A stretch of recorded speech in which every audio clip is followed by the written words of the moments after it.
Meeting of the Essex County Board of Chosen Freeholders is hereby called to order. Due to the COVID-19 outbreak and to be in compliance with the governor's executive order, this meeting is being conducted remotely. The public is able to view this meeting via live stream on YouTube. A link is posted on the Freeholder website. To all participating in the meeting, please be mindful to put your microphone on mute until speaking. Additionally, please identify yourself by putting your name on the record each time before you speak. The general public will be able to participate by means of communication equipment. Madam Clerk, please call the roll. Okay. Freeholder Cooper, absent. Freeholder Graham, absent. Freeholder Johnson. Here. Here. Freeholder Luciano.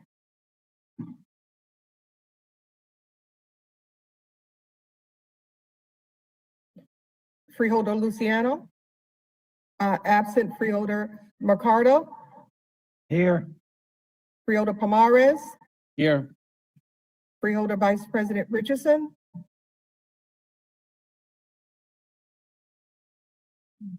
Freeholder Vice President Richardson. Here. Freeholder Siebel. Here. Freeholder President Gill. Here. Mr. President, before you begin, just a note, Freeholder Graham had to take her mother to the hospital, so she may not be joining us at all tonight. Thank you. Could you hear me? Yep. Thank you. Thank you. Okay, we'll admit the salute to the flag since we're conducting the meeting remotely. However, for all those affected and or lost to COVID-19, let us pause for a moment of silence. We have lost 2,000 as of today, 2,069 souls. It's almost unbelievable to think since March 13th.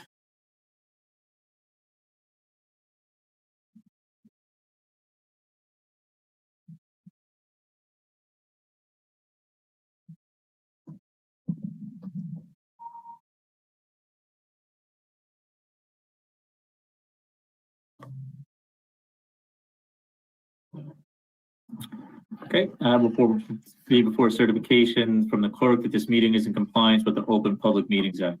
Madam Clerk, are there any transcripts to be approved? Mr. President, there are two. October conference board meetings, October the 7th, 2020 and October the 21st, 2020. Okay, Freeholders, do you have any questions or comments? Okay. Freeholders, I have a motion from Freeholder Cooper and a second from Freeholder Johnson to approve the transcripts. Roll call, Madam Clerk. Mr. President, Freeholder Cooper is currently not here. Can we have someone else to move? I'll do it, Madam Clerk. Moved by Freeholder Pomares. Freeholder Cooper, absent. Freeholder Graham, absent. Freeholder Johnson. Yes. Freeholder Luciano. Absent. Freeholder Mercado. Yes. Freeholder Pomares. Yes. Freeholder Vice President Richardson. Yes. Freeholder Siebel. Yes. Freeholder President Gill. Yes. So moved. Okay, Madam Clerk, let's move to new topics of discussion. Are there any topics of discussion? Yes, Mr. President. We have, Mr. President, we have an overview from the administration on the vaccination program. Great, thank you. There's a little box with three things. You click it. Ready, Mr. President? Yeah, we're ready. We're ready. Thank you. As you know, the County of Essex, with the support of the board, is moving aggressively to establish. We're doing the PowerPoints now, right? Yeah, to establish a vaccination program for our county residents. And this afternoon, we have Under Sheriff Figliolo, Captain Esposito, and our health officer, Maya Lordo, who I believe is calling in, to make a brief presentation. I know some of the board members attended the press conferences, have seen it, some of the things that are going on, but to give everyone an overview of that vaccination distribution program, we'll start off with, I believe, Undersheriff, you want to start us off, and then we'll go to the captain? Sure. Good afternoon, Freeholder President, Freeholder Vice President, Freeholders. Thank you for having us on today. I am on with Captain Esposito. We're going to be going over the vaccination program. I will give you a brief oversight, and then Captain Esposito will show you the presentation so you could have a visual idea how this is going to work. So the way we handled this vaccination program, we broke down the county into 5 zones. The reason for it is because the health officers, there's 12 health officers in the county, and most of them are responsible for 2 to 3 towns. Some only have 1 town they're responsible for. So we try to keep all the towns that health officer is responsible for in 1 zone, so they don't have to jump around, because there's a lot of data and information that they need to take in. So we try to keep them all in 1 location, so they have an easier time to do that. The 5 zones that we broke the county into is 1, and this is not in any specific order. Site number 1 is Kmart in West Orange. Just a quick note on that. So we were able to secure 2 major locations, 2 big stores that have gone out of business, and they are very large. So we consider those to be our mega sites that we're referring to. So going back to the sites, Kmart West Orange is location number 1, and that the towns located in that store are going to be West Orange, Essex Fells, who share the same health officer, Cedar Grove, Montclair, Nutley, and Verona, who share the same health officer, and then Newark. Newark is allowed to use any of our locations since they have a very large population.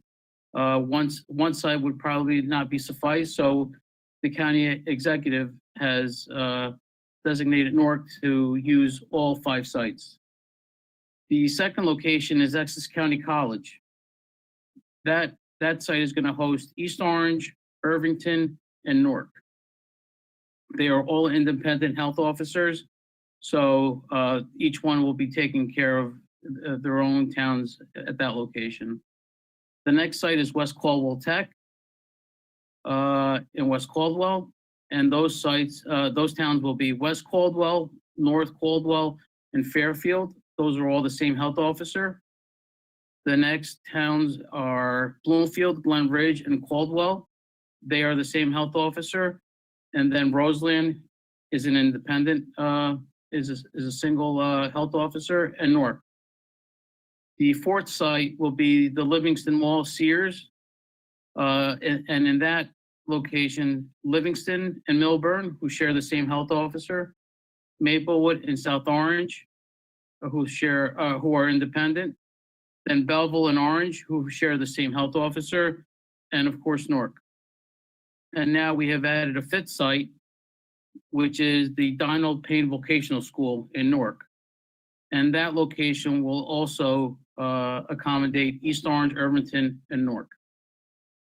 So that is the breakdown of the towns. Now I'm going to turn it over to Captain Esposito so he can give you the breakdown by population and health officers. Captain Esposito. Thank you very much. So if you will allow me to share my screen, I know the host has to allow that. All right, everybody can see the document on the screen? Yes. Yes. Okay. So the first, 1 second, I just have to resize this here. The first view here is a map of the county, just showing a basic overview of the layout of sites that we have. So as the undersheriff mentioned, The sites are spread out throughout the county, and they are assigned to a geographical area based on the responsibility of the local health officers. Since the health officers, as he stated, in most towns do share services with another municipality, there are some cases where the site isn't adjacent to the town that the health officer serves, but we did do our best to group them. So as far as Newark, there will be 2 sites within the city of Newark. Both of those sites will serve the residents of the city of Newark, Irvington, and East Orange. You see the other site, Sears and Livingston, that he mentioned. Those towns are in and around that area with the exception of Belleville, and that's because Belleville has a joint agreement with Orange. And then you see the Kmart site listed on the map as number 4. So those are the municipalities represented there, as the undersheriff said. And then finally, site number 3, the number 3 on the map there, that is the West Essex VOTEC, serving those municipalities. Again, Glen Ridge and Bloomfield is combined into that site because of the shared services agreement with the local health officer. Just a quick population overview and assignment of the health officers. So we also tried to spread this out and keep in mind the health officers with respect to the population that they serve to make sure that the burden was spread out across them equally. So the first chart here represents the health officers and the total population they serve. As you see, when we get down to Group G, that's where we have 1 health officer serving more than 1 municipality, and the total population that that one particular health officer serves is indicated on the right-hand side. Total approximately 800,000 residents with the total county population. The second chart that we have here is just the same information displayed alphabetically. And then going down to the actual site-specific information. So this is we're calling this location 1, again, not in any specific order. This just corresponds with the numbers on the map for the presentation. This particular site is for the Essex County College, serving Newark, Irvington, and East Orange, a total population of 189,000 residents. And in this particular site, we're going to have 24 individual vaccination stations. And just give me 1 second because we do actually have a photo of that site for those of you who have not seen it yet, and just so the public can get an idea. This is what the site built out looks like. So on the far end where you see ECC, this is the Essex County College Gym. That is the registration area. The booths are where the inoculation and the actual vaccine would be administered. And then the chairs are the socially distant waiting area after the inoculation. The health officer could speak more to this. There's a minimum 15-minute wait period after the inoculation is complete. 1 second, let me just go back to the other screen. So that is the makeup of site number 1. As far as the second site, talking here about the Livingston Mall, the old Sears building. This will also serve Newark, as the undersheriff mentioned. Newark, we took their population and divided it equally amongst the 4 sites. This was prior to the 5th site being added. So the 5th site just allows more capacity in the area of the county where we have the highest density with respect to population, which is in Newark, Irvington, and East Orange. So Livingston, Milburn, Maplewood, South Orange, Belleville, and Orange, joint population served at this location, 229,000 residents. Very similar setup to the college. We have 24 separate vaccine stations at this particular location. The third location, West Caldwell Tech. Again, Newark is represented at every site. West Caldwell, North Caldwell, Fairfield, Roseland, Bloomfield, Glen Ridge, and Caldwell for a total of 167,000 residents served at this particular location. The vaccination stations, slightly smaller than the other locations. So we have 12 vaccination stations here in this particular site. Kmart and West Orange, Newark, Cedar Grove, Montclair, Nutley, Verona, West Orange, and Essex Fells for a total population of 213,000 served. 24 vaccination stations. This is similar to Sears and the Essex County College in terms of capacity. And then finally, the fifth location, which will be additional capacity, where we have the highest density of population in the county, 189,000 served. So this is the same number you saw for the population represented at site number 1, but it adds 12 additional vaccine stations and another separate geographic location to expand the capacity that we have in this particular area of the county. As far as the timing is concerned and the amount of people, our initial goal is 1,000 as far as capacity, and we have an estimated throughput of 144 persons per hour. And that is to make sure we have adequate social distancing. That's to make sure that there's enough time to administer the vaccine and also have the mandatory 15-minute wait period, plus a buffer built in for anything that might come up where we need to serve anybody with their specific need. We'll have EpiPens and other medical supplies on board, or at the medical station within each one of these sites. And as far as my end of the presentation, that concludes it. Obviously, I'll still be on for questions, but I think the health officer might have to provide just a little bit more information, Maya, unless you want me to go into the specifics on more on the flow of the site, or are you going to handle that?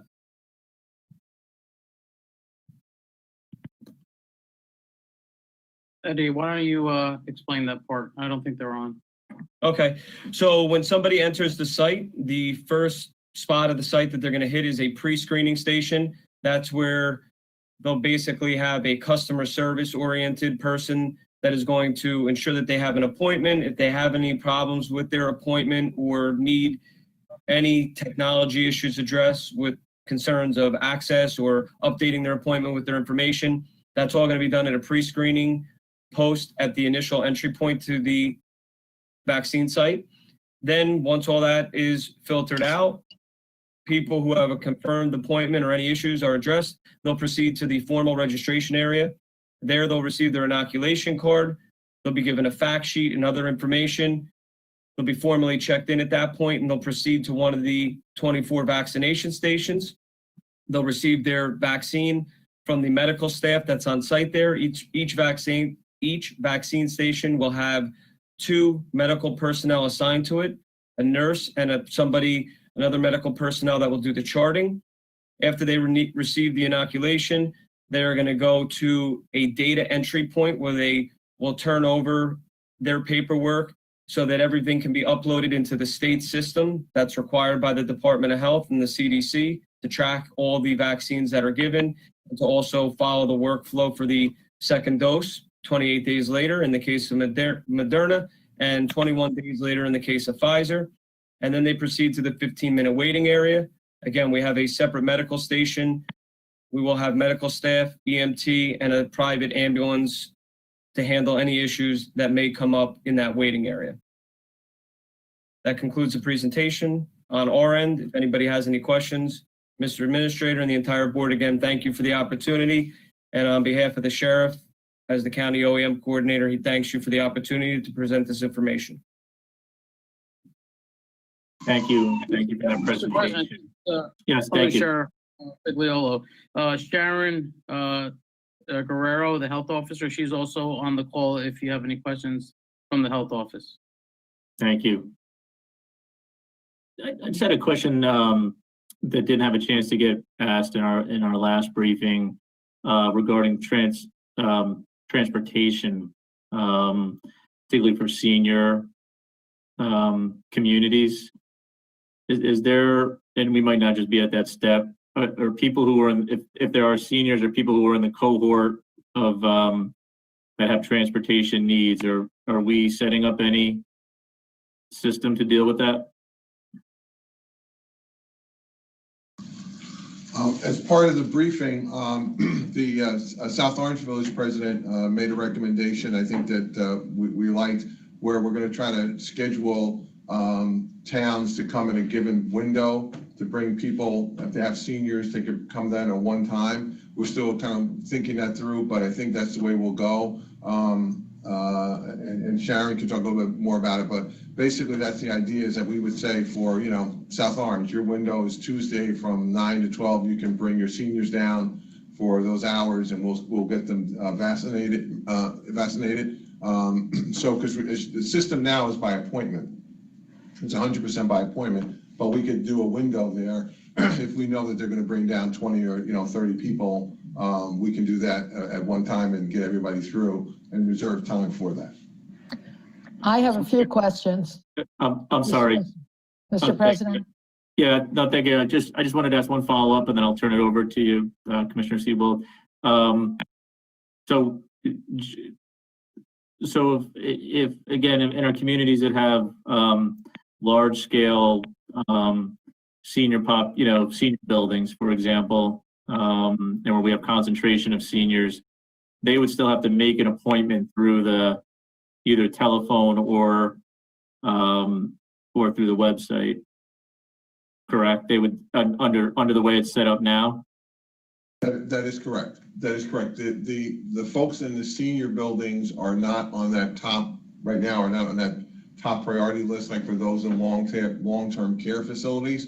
But the idea is, again, we'll have to think it through and work it through a little bit more. But the idea being that if we could reserve time where a given town would have a window to bring seniors to come in, we would know how many are coming in and be able to do it that way. So that's what we're looking at. Okay. Nothing's been confirmed yet, but yeah. So that no, totally understood. It almost would seem to me that we might want to give some serious consideration then to working with working with our own department, our own senior outreach folks, and then when we get to this step, and then also coordinating that with the municipalities to see if they can, if we could open up that time slot, as you said, kind of set a set time, and then encourage those populations, that population to participate at that time. Because I'm particularly concerned about, the bulk of that population that has zero access to, to any transportation. So getting them to the site is something that, again, like if you're in a building in East Orange, Irvington, or Newark, probably 2/3 of the building they don't drive. And even getting in Newark, if you're on the west side of the city, getting to our downtown location is not easy. It's not going to be easy. Understood. Should I continue now?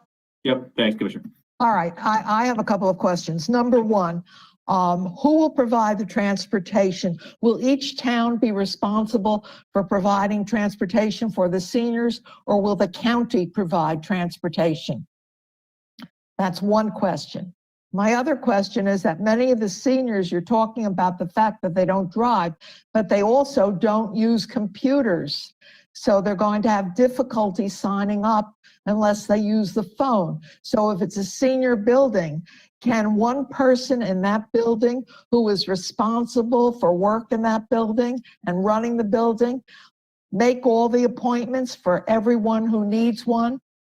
And also my last question, and this was not discussed at all, when do you plan to open these facilities?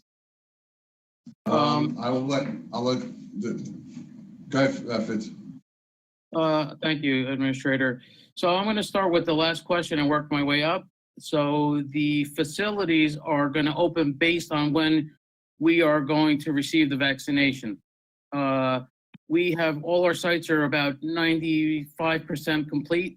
The only one we have left, we have to work on Sears a little bit, and then the Payne Vocational School.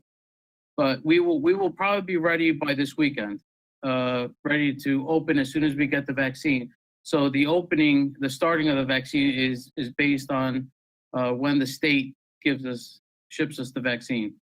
Now, according to the vaccine, when you get it, from everything I've read, the health officers, the doctors, the pharmacists, they're all the people receiving the vaccinations first, and the long-term care facilities. Then it's the elderly. Is that going to be the first wave that will go to these places? Will that be Excuse me. scheduled? Sharon, you me. can probably answer that. Sharon? I just want to remind everyone, when you speak, please give your full name and your position or association. This helps with the transcripts when they're transcribed. Thank you. Sharon, would you address that, please? She may not be able to. Muted. She might be muted or can't get in, but in terms of your Mr. first Administrator, question. I think I could speak to that if, Yeah, I can do, but go right ahead. Go ahead, Captain. so you're correct. It does go to healthcare workers first. So they have 1A, phase 1A and 1B. 1B does include a more at-risk population, which also includes the elderly, first responders, things of that nature. But there's going to be an overlap between 1A and 1B, where there's going to be healthcare workers still being vaccinated at the same time as first responders and high-risk individuals. It also includes support personnel, essential personnel fall into that category as well as it expands out, as the need expands out. So when these sites open, will high-risk people go first?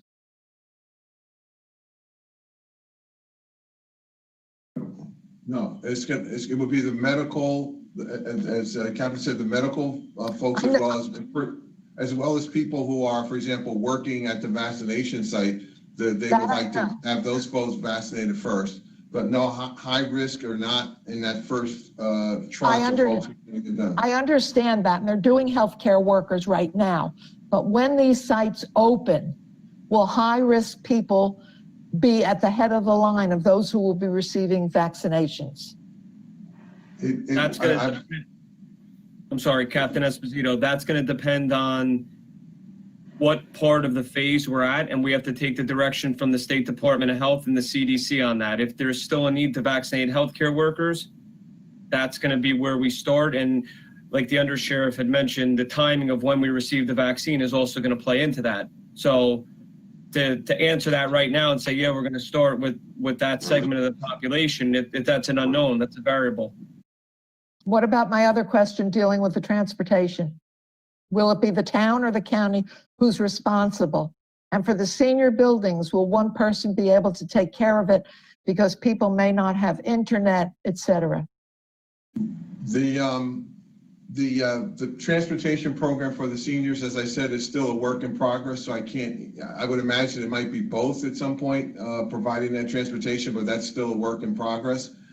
In terms of people getting, you can also register by phone. So you do not have to be computer savvy to register. You can register by phone. And they can't have one person in the building take care of it for everybody?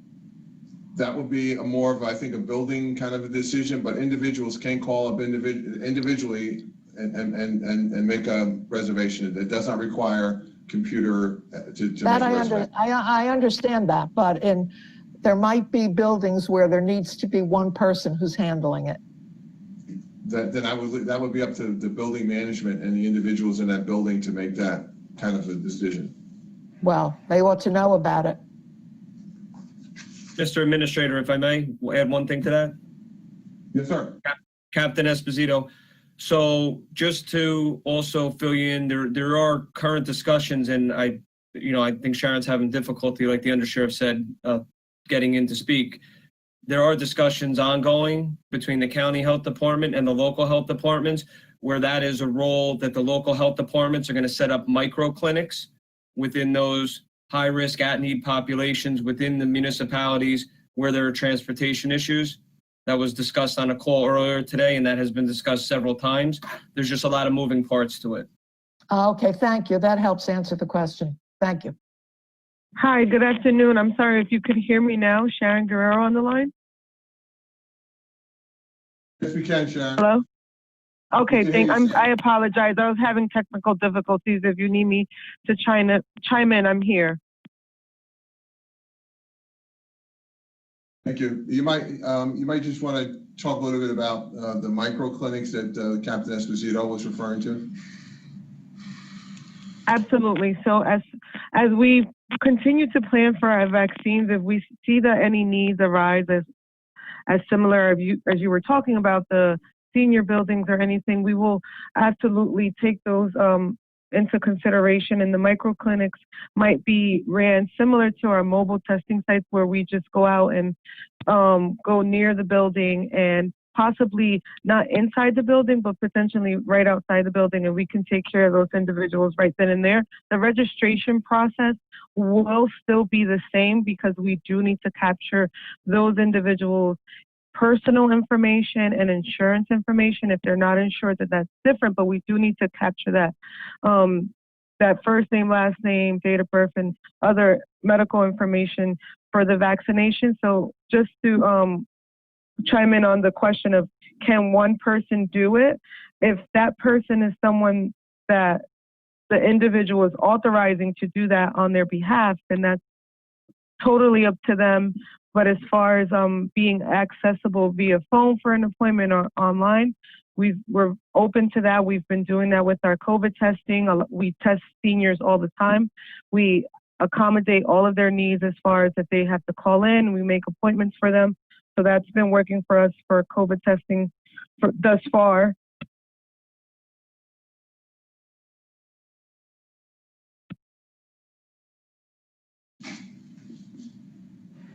Any other questions?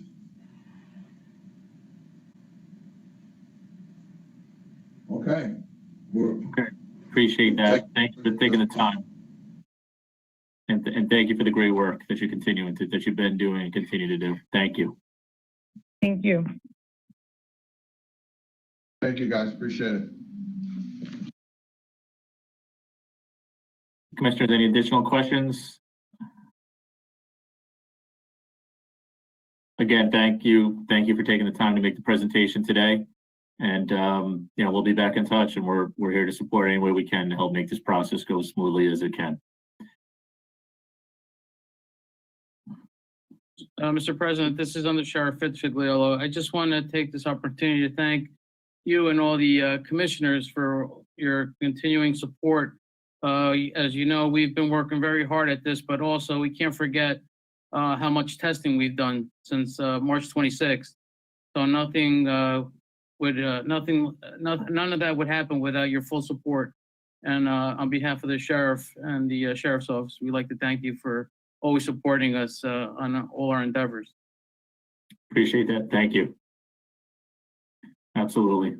100% behind you. And, like we said yesterday, I think at the press conferences, yesterday was there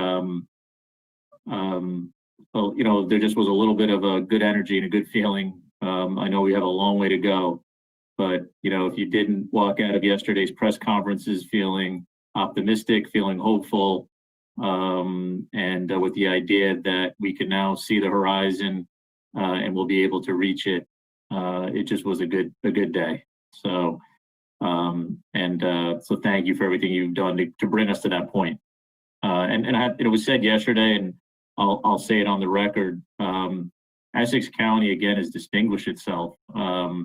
There's no county in the state that is as ready as this county to follow up when these vaccines become available and when they become available in larger quantities. The foresight here was tremendous. The early work has clearly paid off, and I have an opportunity to through the New Jersey Association of Counties to get a good feel for what other counties are doing, and to say this respectfully of our other colleagues, there's no one who is as ready to go as we are. To do whatever is needed to help the state reach that 70% number. And that 70% number, a big chunk of that 70% is the 70% here in this county. So it is a big task in front of us. And again, everything you've done to get us ready for that is clearly, if we haven't said it, I recognize it. It should be congratulated. It should be thanked, and we're here to support you to continue the great effort and the great job that you're doing. Thank you very much. We appreciate that.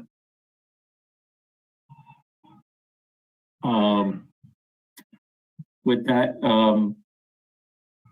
Madam Clerk, are there any other topics of discussion? Mr. President, there are none.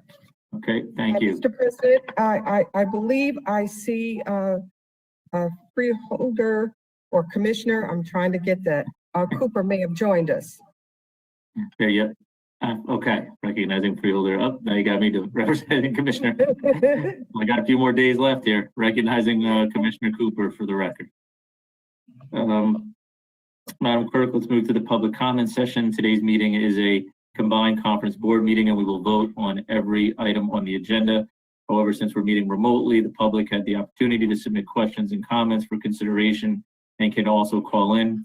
At this portion of the meeting, the clerk will have additional instructions for our callers. Madam Clerk.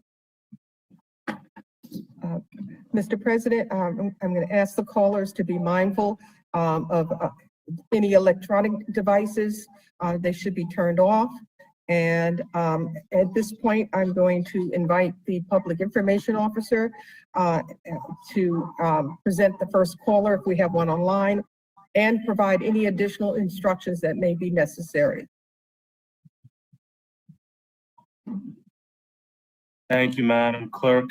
Shalom Malumba, Public Information Officer for the Essex County Board of Commissioners. All the callers on hold waiting to speak should be able to hear me. As a reminder, as Madam Clerk just stated, please make sure you unmute your phone before speaking.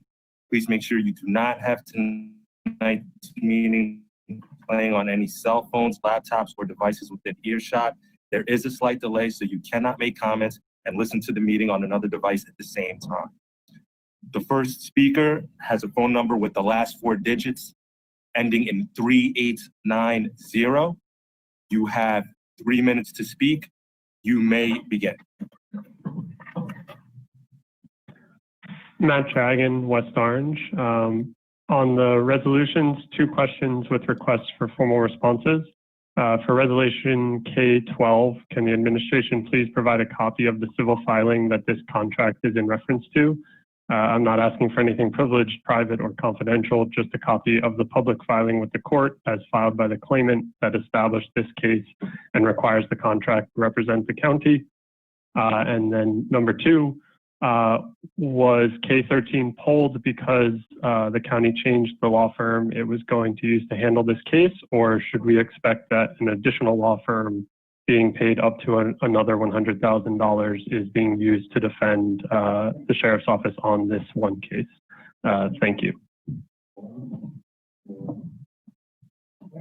Thank you. The next speaker has a number with the last 4 digits ending in 7911. You have 3 minutes to speak. You may begin. Yes, thank you. My name is Andrea De Hoyos, and I've listened very carefully to what you've been saying. So I'm curious how what I'm going to say is going to land for you all, because I'm calling regarding the topic of discussion, F1. So it's concerning to me that you have a buffer person on hand with an EpiPen. I know that we're trying to get to 70% immunity. So I'm wondering what statistics is the county looking at that proves that we're not already at herd immunity.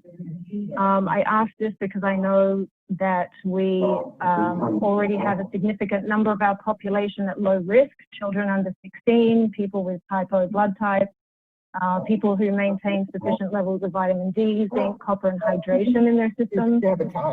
We also know that naturally without a vaccine, there's been a 98 to 99% recovery rate in under 7-year-olds. So there was an article that I read that says that the Essex County has chosen the Moderna vaccine. So I'm wondering if that's true. If that is true, I'm surprised because that company has made no consumable products and is essentially a startup. One Moderna scientist even described it as an investment firm that hopefully develops a drug that's successful. So my 2 questions here for the room is why did the county choose this particular manufacturer? I'm also curious about what safety and efficacy data you're following. And also I'm wondering who's liable if the product does harm, which clearly you're prepared for with the buffer person. And so the reason I ask this too is because we all know that the mRNA is a brand new technology, that there are no longitudinal studies. And if you do any scratch the surface research, you learn that the vaccine doesn't prevent transmission, the vaccine doesn't stop the virus, and there have been unwanted side effects, including myelitis and anaphylaxis, which is why you have the EpiPen on hand. We know that SARS-CoV-2 is novel because of the spike protein that accesses the cell via the ACE2 receptor. The technology that is the messenger RNA tells the body to create the spike protein, right, to stimulate the body's immune response to that protein, which then creates the conditions for autoimmune issues, either in the short term or the long term. So this You is have Andrea, you have concerning. 30 30 seconds. seconds. So Still. finally, I just want to let you know that the reason why this vaccine came through on emergency authorization was under the pretense that there is no other treatment protocols available, but that's not true. There are actually many treatment protocols available, and so why isn't the county looking at those? And I know I'm running out of time, so I'll leave it at that. Thank you so much for your time. Thank you.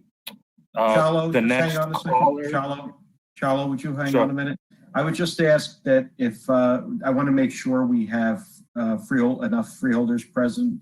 We need 5. Just keep your cameras on, or if you're going off camera, just please alert so we can make sure. It's important that we have 5 freeholders on it at all times. Thanks.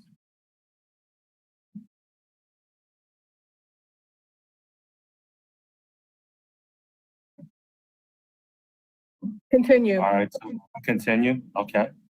The next speaker is, I see the name here, Rosie Batista. Ms. Batista, please restate your name for the record. You have 3 minutes to speak. You may begin.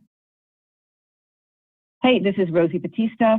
I'm an Essex County constituent, a proud grandma and a brand new grandma, and have some concerns and questions regarding the vaccine and the delivery of it. So I've heard from many sources, and most importantly, the Surgeon General, Jerome Adams himself, that people are still going to have to wear masks, socially distance, because even though you're vaccinated, it doesn't prevent infection.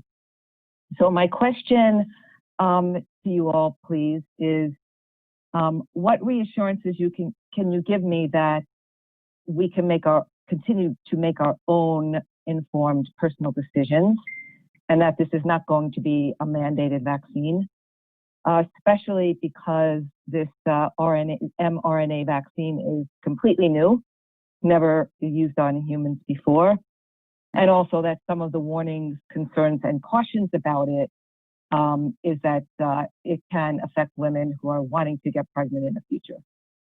I'm So, sorry, Ms. those are Batista. my Ms. questions. Batista, please. Ms. Batista, Yep. please repeat your first question. You broke up. It was inaudible. Sure. Your first. Okay, so I'd like to know what assurances you can give me that we can continue to make our own personal informed decisions about receiving the vaccine or not. And also, if we choose not to have the vaccine, can we still retain our freedom to function in the society, walking into stores, buildings? Thanks. And if we decide this is not a vaccine that we personally want to take, will there be any consequences to that? Especially because this is not something that has been tested on anybody before. And, you know, we want the right to be able to decide for ourselves, and maybe we don't want to take the vaccine right away. So those are my questions, and I know I have 3 minutes. It seems like you're not going to be able to answer me now, so I'd really love the opportunity to have some answers by email. So if that's possible, you guys have my email. Would that be possible? All questions are answered in writing. So all questions presented during public comment, as is our policy and practice, are responded to in writing. Okay, that's perfect then. Yeah, and also since I have a little more time, the question is, I'd really like to understand why, if it's not preventing infection, why the vaccine, you know, why the vaccine if we still have to do all the other things that we're doing anyway and still have the possibility of being infected. So Your time is up. I'd like to understand what's the point. Thank you.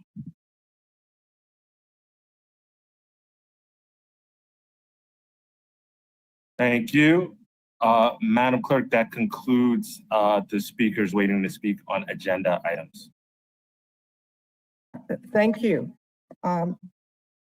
Mr. President, I have a few public comments sent in via email.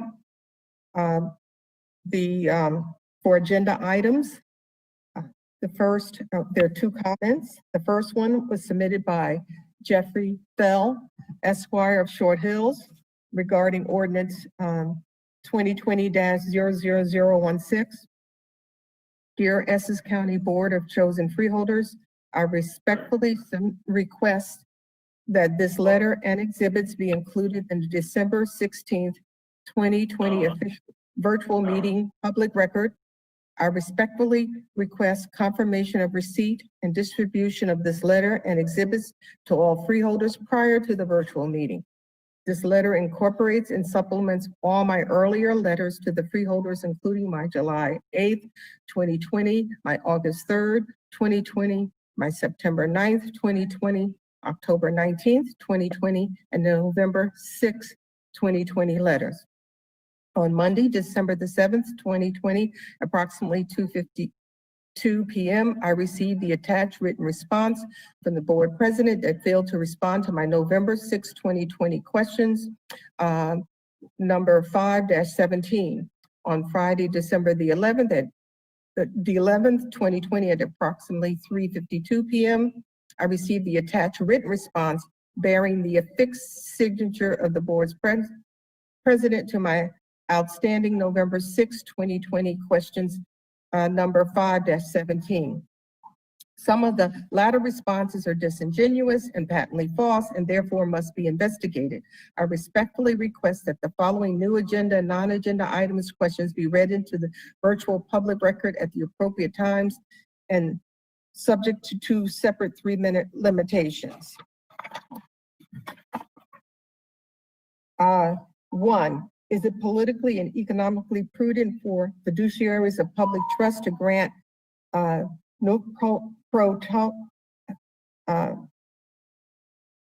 retroactive salary increases while numerous municipalities and residents are confronting unprecedented financial burdens and strains due to COVID-19 pandemic?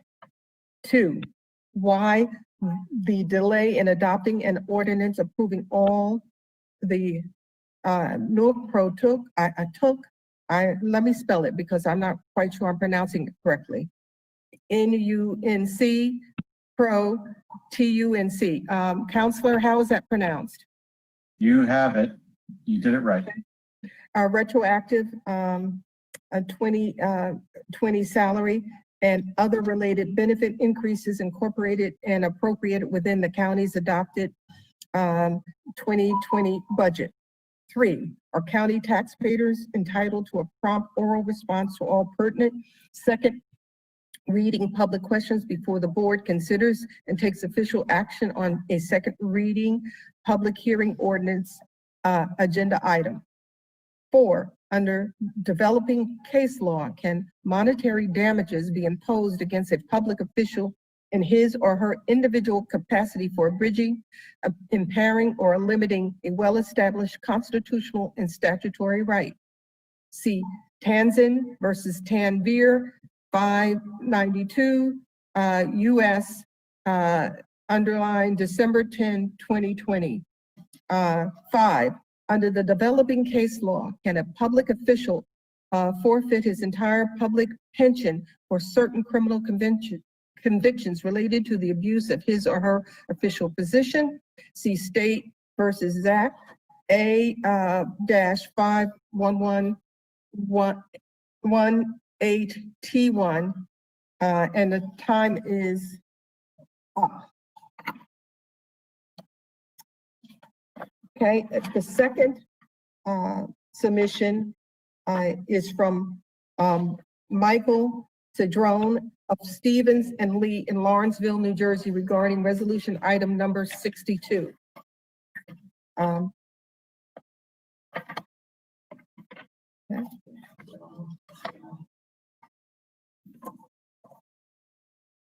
Dear Honorable Board of Chosen Freeholders, this firm is counsel to WellPath LLC, which submitted a proposal in response to bid request to provide healthcare services for inmates, detainees at the Essex County Correctional Facility for the Essex County Department of Corrections. Bid number 20-195, the RFP on behalf of WellPath.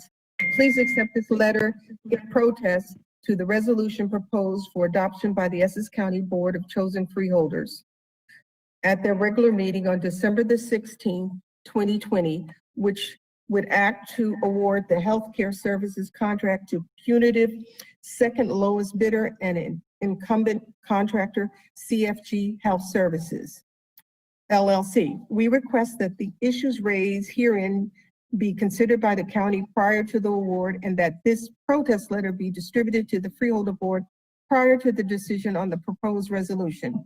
Enclosed here within, please find the statement that we request to be read into the record for public comment on this resolution. In response to the RFP, the county received 2 sealed bids, included the lowest bid from WellPath in the amount of $49,025,880. The second lowest bid from CFG in the amount of $53,225,129. By the letter that same day, the county rejected WellPath proposals on the basis that it had been deemed non-responsive for submitting 2 price quotation forms with 2 different total prices. This decision was arbitrary and capricious and contrary to the local contract law. On November 19, 2020, WellPath timely filed a bid protest with the county, as the bid submitted by WellPath was the lowest responsive and responsible bidder. December the 1st, 2020, the county rejected WellPath's bid protest. Thereafter, on December the 14th, 2020, a telephonic hearing was held before the county administrator, Robert D. Jackson. On December the 15th, 2020, the county administrator issued a final decision denying WellPath's bid protest. The RFP specifically states that the contract shall be awarded to the lowest responsible bidders meeting specifications. Time is up, and the balance of the letter, the whole document, will be entered in to the records. Mr. President, that concludes public comment regarding agenda items.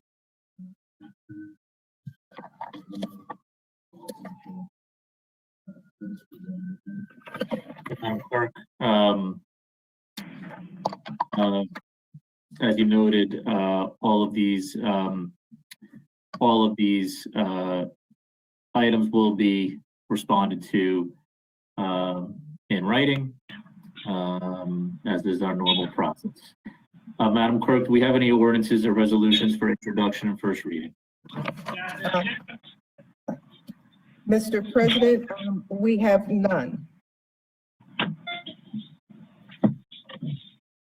Okay, Madam Clerk, do we have any ordinances or resolutions for listed purposes only? Mr. President, we have none. Okay, Madam Clerk, do we have any ordinances or resolutions on second reading and public hearing this afternoon? Yes, Mr. President, we have 2. Ordinance number O-2020-0016 and ordinance number O-2020-0017. Okay, Madam Clerk, let's move to ordinance O-2020-00016 and read it into the record at a later time. I hereby declare the public hearing on ordinance O-2020-00016 open. Are there any written comments or any callers who wish to comment on this ordinance? I'm going to ask our public information officer, do we have anyone in queue for public comment on this ordinance?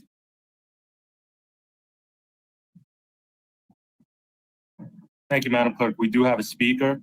I will patch him through right now. The speaker is Matt Dragon. Mr. Dragon, please state your name on record, and you have 3 minutes to speak. You may begin. Matt Dragon, West Orange. I would recommend you vote no for this ordinance as currently written. I know you all work very hard for the county and its residents, as does the county executive and the other folks covered by this ordinance. I'm not looking to take anything away from the time and effort you put in, and I wish for you to be reasonably compensated for your effort. But given COVID and the crushing economic crisis that has followed, I would suggest that this is not the time to give yourselves and other high-up county officials raises. If some of these are required per contract, I understand there's nothing you can do. But I don't think there's a commissioners union you've agreed to these raises with. And so I would encourage you to forgo your raises and withhold Joe D's raise and any other raises that are not contractually required. Instead, you can give out 1,050 food boxes for the next few events, or fund a few more free COVID tests. And it's the right message to be sending to your constituents. Thank you. Thank you. We do not have any other speakers wishing to speak. Mr. McInerney, do you have any questions or comments? No questions.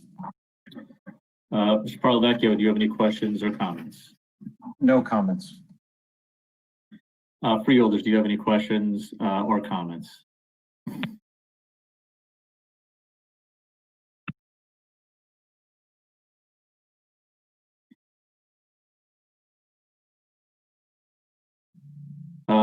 Just before we take this vote, I'd like to actually just on the record that and it's important that both my colleagues and the administration know this. I will be voting no on this ordinance. It is no reflection of the job that my colleagues do or the administration or our county executive. But for me, as a personal choice, I just don't feel right with this timing at this point in time. So I will be voting no, but I want all my colleagues to know, and the administration and everyone else who's included, that it has nothing to do with your performance or whether you deserve a raise at this point in time. With that, Freeholders, I have a motion from Freeholder Johnson and a second from Freehold. I need another second.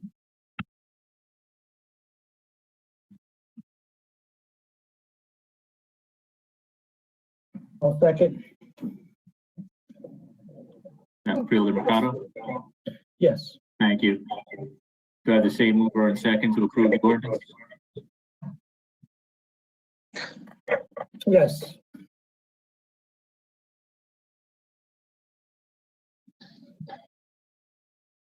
Okay, roll call, Madam Clerk. Freeholder Sebo, Yes. Freeholder Vice President Richardson, Yes. Freeholder Pomares, Yes. Freeholder Mercado, Yes. Freeholder Luciano, absent. Freeholder Johnson, Yes. Freeholder Graham, absent. Freeholder Cooper, absent. Freeholder President Gill, No. so moved. Okay, Madam Clerk, let's move to 2020-00017. I hereby declare the public hearing on ordinance 2020-0017 open. Are there any written comments or any callers who wish to comment on this ordinance, Madam Clerk? May I ask if there's anyone in the queue to my public information officer?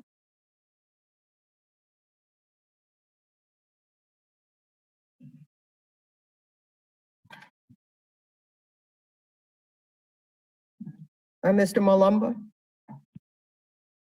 Do we have anyone in our queue?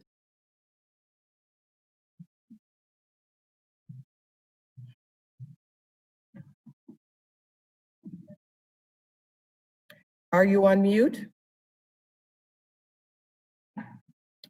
Mr. President, I'm going to pause for a moment. I'm going to ask just to make sure that we don't miss anyone. Sure, no problem. I'm sorry, it's breaking up. There are no, no, it's just choppy. All right, do we have anyone in the queue?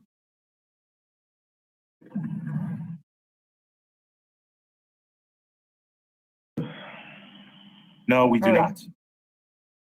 Thank you. Mr. President, there is no one available. No, we do not. There's no one in the queue. Thank you.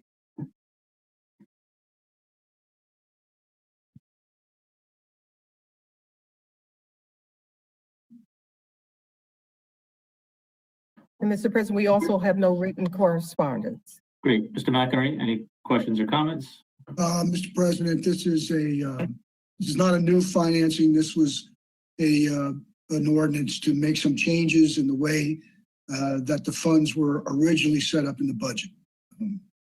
Other than that, I have no problem with this. Okay, Mr. Pralovecchio? No questions. Freeholders, questions or comments? Okay, I have a motion from Freeholder Luciano and a second from Freeholder Mercado to close the public hearing on O-2020-00017. Do I have the same mover and second to approve the ordinance? Yes, you do. Yes. Thank you. Roll call, Madam Clerk. Freeholder Cooper. Absent. Freeholder Graham, absent. Freeholder Johnson. Yes. Freeholder Luciano. Yes. Absent. Okay, Freeholder Luciano. Yes. Freeholder Mercado. Yes. Freeholder Pomares. Yes. Freeholder Vice President Richardson. Yes. Freeholder Siebel. Yes. Freeholder President Gill. Yes, So moved. very good. Moving to resolutions number 1 and 89, which are from the Office of Management and Budget, which we can read into the record at its later time. Mr. Jackson, please explain the resolution. Certainly, Mr. President. Ms. de Blasio and Mr. Acker are here to address these items. Thanks, Robert. It's Mark Acker, Director. This is the typical time of the year where we're allowed to make transfers between budget appropriations. This is a transfer in the amount of $1,021,000. It's coming from areas where we have the money available. And the net, maybe you can talk about where it's going. Sure. Good afternoon, freeholders. Annette de Blasio, Office of Management and Budget. So the salary and wages are again cleaning up some minor adjustments through payroll 26. They are coming from areas where there is a salary savings. Most of the items have been brought to Office of Management and Budget by the directors. So in the instance of Public Works, Director Sanjeev has requested additional funds to support his needs. And Parks, again, has requested some extra funds to support their December snow projection needs. If there's a particular item in specific, I can answer that. If not, it is just cleaning up some projections that have come to our office since our first transfer resolution. Very good. That just covers resolution. That's just number 1, Mr. Jackson, or is that 1 and 89?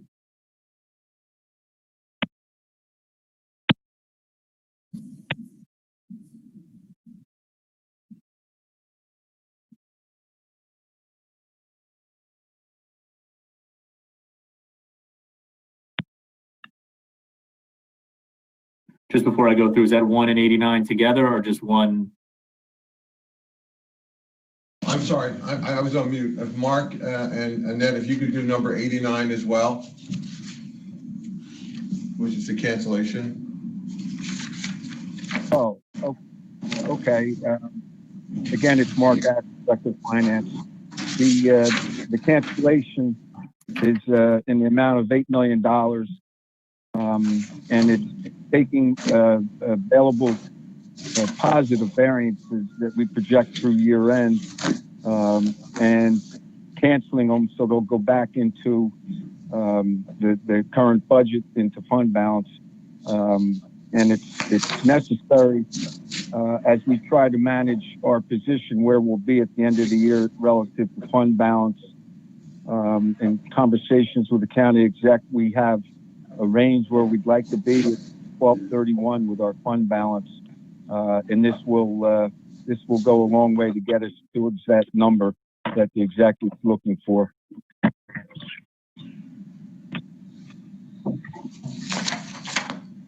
Okay, Mr. Pelvecchio, resolution 189.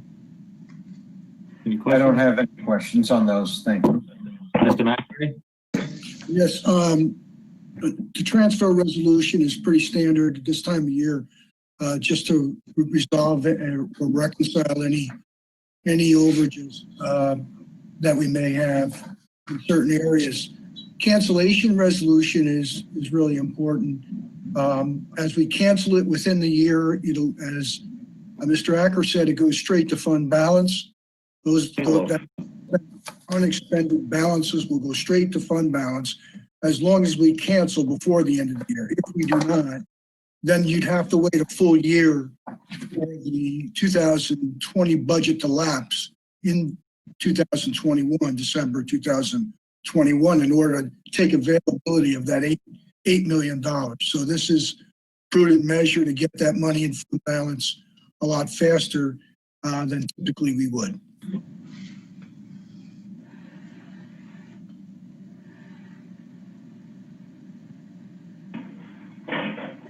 Okay. Freeholders, do you have any questions or comments? Freeholders, I have a motion from Freeholder Mercado and a second from Freeholder Lamaris to take resolution 189 as one. Roll call, Madam Clerk. Freeholder.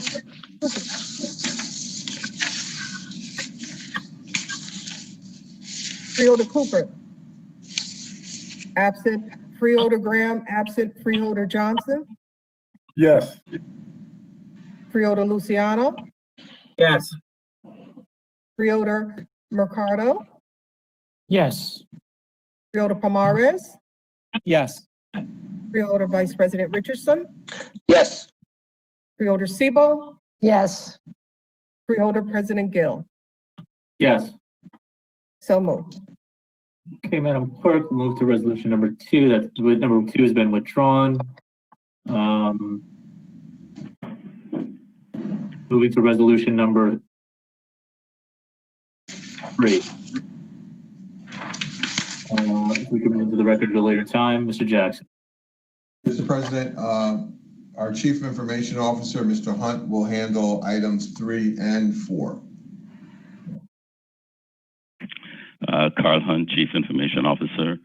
Number 3 is for the hardware equipment for the technology built for the Dr. Martin Luther King building.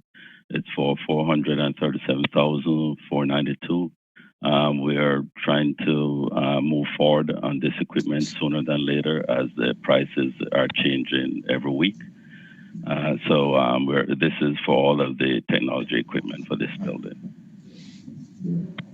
Mr. President, just a point of clarity.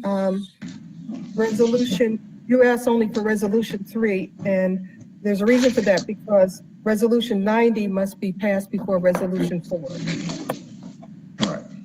Just a point of information. Okay, thank you. So do you want me to do 90 now? No, actually, I'm going to have Mr. Coltre do number 90, which is the list of qualified vendors, and then Carl, you'll come back for number 4. 4, okay. We should do number 3 first, though, Madam Clerk, and Mr. Jackson, I think. That if you wish, President. Am I wrong on that? I mean, do we have to take number? We can go tonight. We can do 390 and number. I'm gonna play these numbers tonight if I'm able to get out of the house, but we're gonna do 390 and number 4. Yes, and we would vote on number 3 separately. All right. Okay, so let's just continue with number 3. So Mr. Parlavecchio, questions on number 3? No questions on that one. Mr. McInerney, questions on No number questions. 3? Okay, Freeholders, any questions on number 3? Okay, hearing or seeing none, I have a motion from Freeholder Pomaris and a second from Vice President Richardson. Roll call, Madam Clerk. Freeholder Siebold, Yes. Freeholder Vice President Richardson,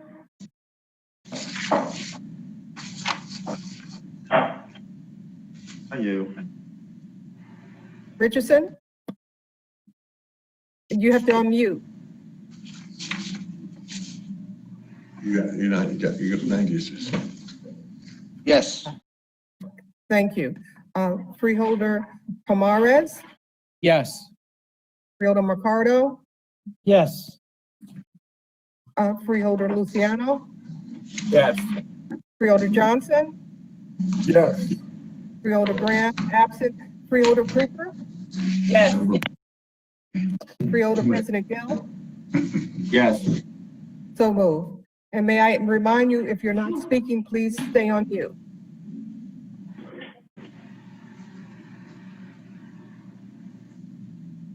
Mr. Coltrane? Moving to resolution number 90. Thank you. Can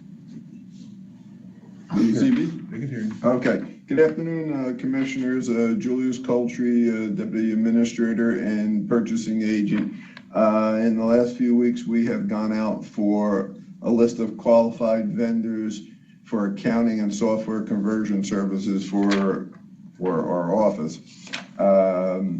We qualified 2 vendors who came in and were responsible for all the documents needed to be qualified for this particular service. They are New Jersey Governmental Service, LLC, and Fenmore Armour and Associates of West Orange. Both agencies are from West Orange.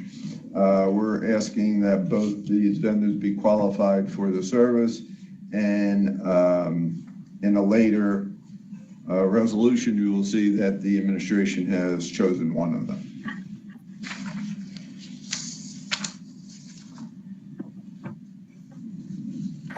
Okay. Mr. Parlavecchio. I don't have any questions.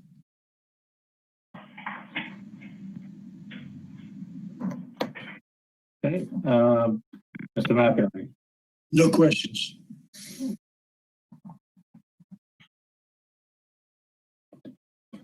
Okay, so we're going to take 90 then, Mr. Parlavecchio, before I get through, we're taking 90 separate? Or are we going to take 90 and number 4 together? We can take 90 and 4 together, or do we need to do number 90 as a standalone? 90 and 4. I mean, just, but the reason I'm asking is because I've been given this message that 90 must be passed before 4, but. Okay, then we need to take 90 as a standalone. Okay. Taking notes and reheating them when nuking them. Okay. So number 90, Mr. McInerney? No questions? Okay. Freeholders, any questions on number 90?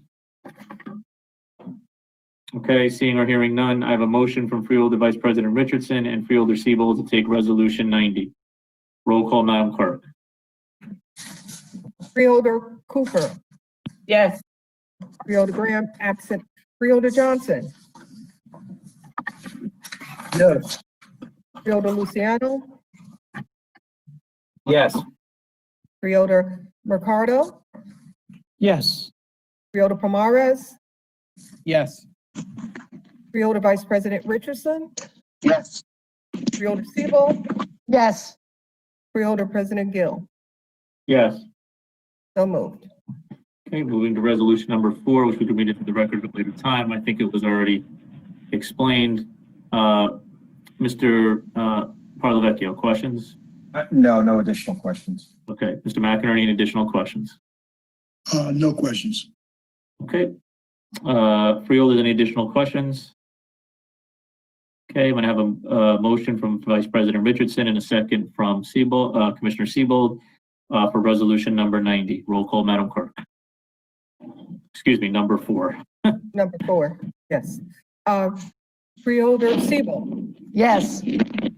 Freeholder Vice President Richardson, Yes. Freeholder Pomares, Yes.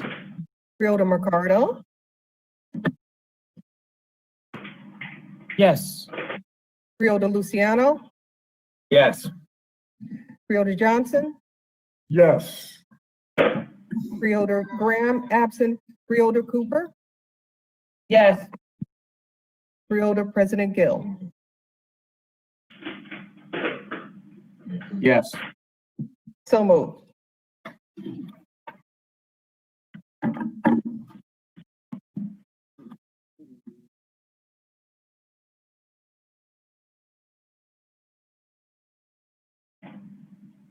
Okay, moving to resolution number 5. Mr. Jackson.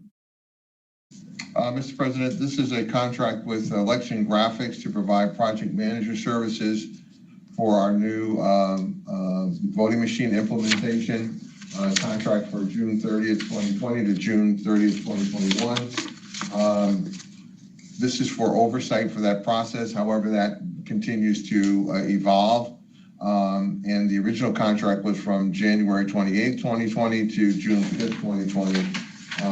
Of which we've expended $29,000. And again, here, this contract is not to exceed $110,000, but if there's no effort made with respect to the rollout, then there will be no dollars expended. But this just covers as our voting processes continue to evolve.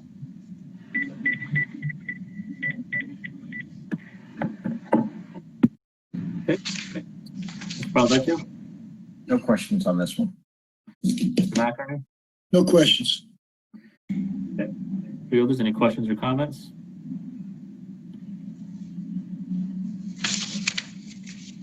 This would have been the same,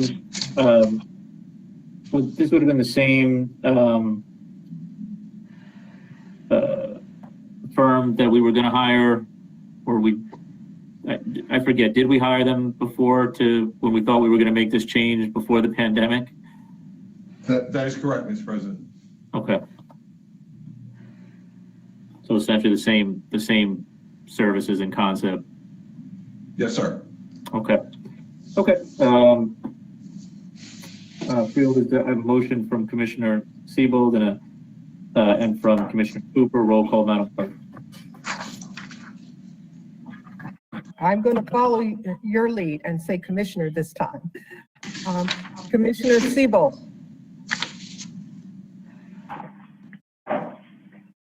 You need Commissioner Siebel, please unmute. I'm sorry, my sound went totally off. That's okay, Commissioner Siebel. We are voting on which number? On 5, resolution 5. Yes. Commissioner Vice President Richardson. There's something wrong with your sound. There's been something wrong with my sound. I have a yes from Freeholder Vice President Richardson. Freeholder Pomares. Yes. Freeholder Mercado. Yes. Freeholder Luciano. Yes. I got to switch back. Commissioner Johnson. Yes. Commissioner Graham. He's absent. Commissioner Cooper. Yes. Commissioner President Gill. Yes. So moved. And Mr. President, if I could just, for the sake of Freeholder Richardson's vote, I did see him, his video is on, he gave a thumbs up just to make sure that the record is complete. So I did take that as an affirmative vote. And I'm reading his lips now. The sound is small. Yes. If I could interject, Freeholder Vice President Wayne Richardson seems to be having the same trouble I'm having because I'm not doing anything but just sitting here and watching. And all of a sudden, I can't hear anything. And for a while, I lost the picture totally. So I don't know what is happening. So noted. Mr. President, would you like to continue? Sure. Resolutions number 6 through 12.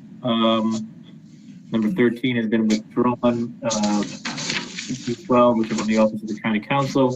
You can read them in the record at a later time. Mr. Jackson. Thank you, Mr. President. Council Gassion is going to address these. I must say she's looking way too comfortable with the fireplace in the background. I could know I didn't get this point, Courtney. Thanks for pointing that out, Robert. I'll be expecting many no votes on my resolutions. So resolution 6 through 12 are from the Office of County Council. Resolution number 6 is an amended memorandum of agreement between the County of Essex and the Public Employee Supervisors Union as it relates to supervisors.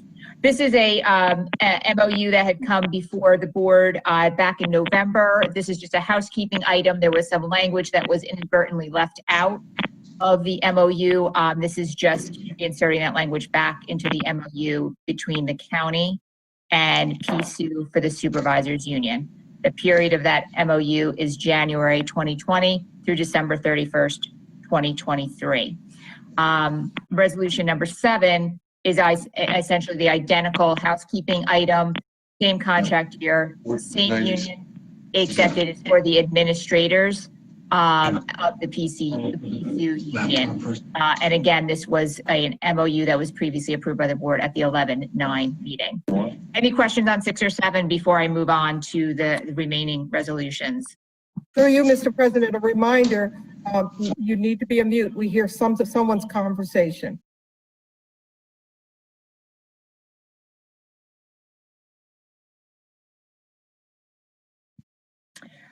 Okay, Courtney Gassion, Essex County Council. Resolution number 8 is the approval for the list of qualified outside legal counsel.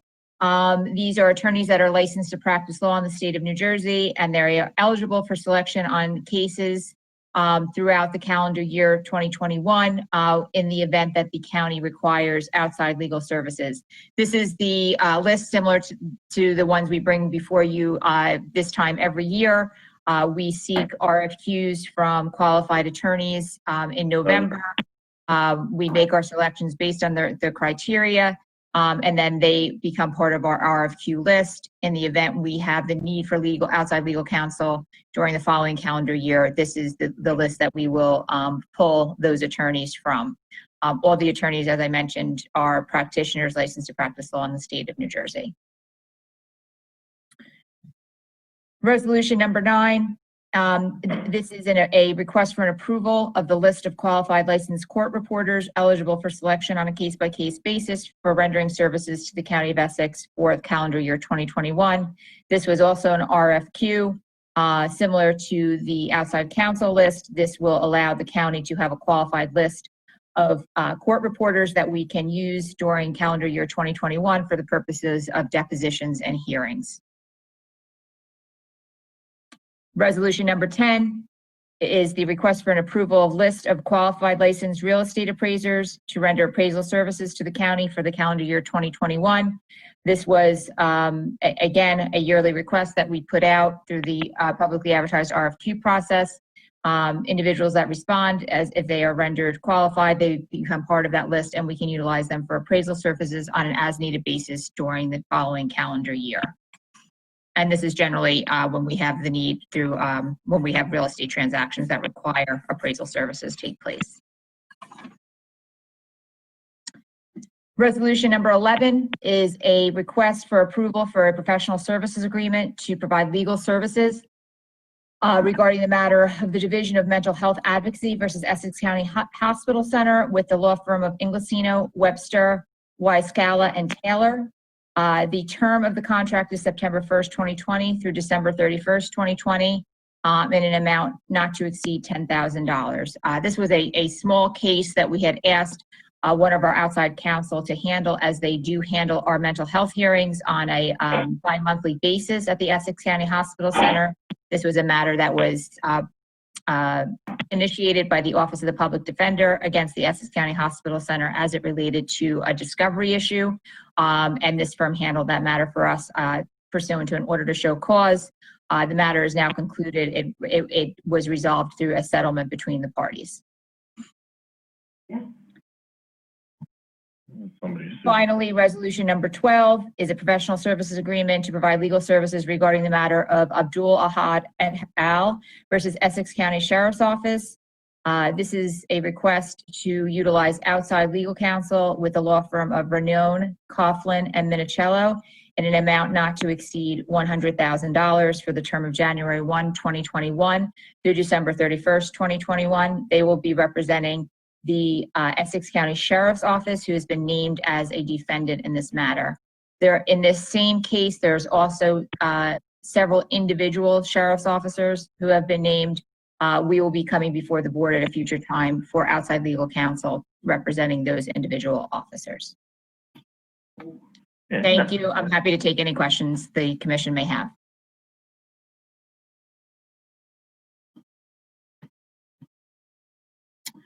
Okay, Mr. Parlavecchio.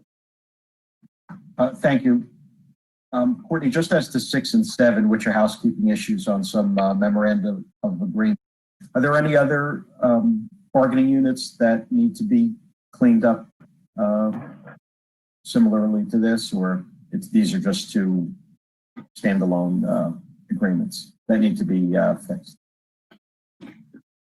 So these are the only two MOUs that require cleanup as it relates to the addition of this language. There are still 5 outstanding collective bargaining agreements that have not been finalized in negotiations, but these are the only 2 that require the cleanup language to be inserted. Thank you.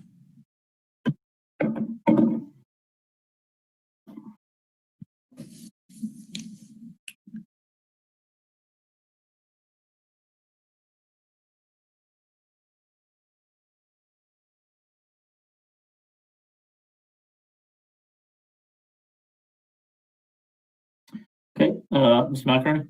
I have no questions on these, Mr. President. Okay, freeholders, questions or comments? Okay, we have a motion from Freeholder Cooper and a second from Freeholder Johnson, taking resolution number 6 through 12 as one. We will call Madam Clerk. Freeholder Siebel. Freeholder Siebel. You're muted. You need to unmute. I know I'm muted. Respond, click on. Freeholder Siebel. Yes. Freeholder Vice President Richardson. Yes.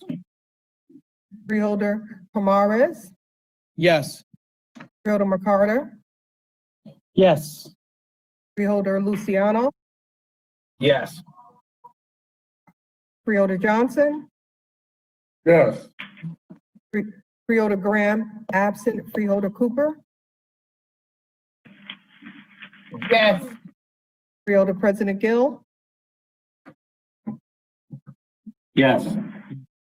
So moved.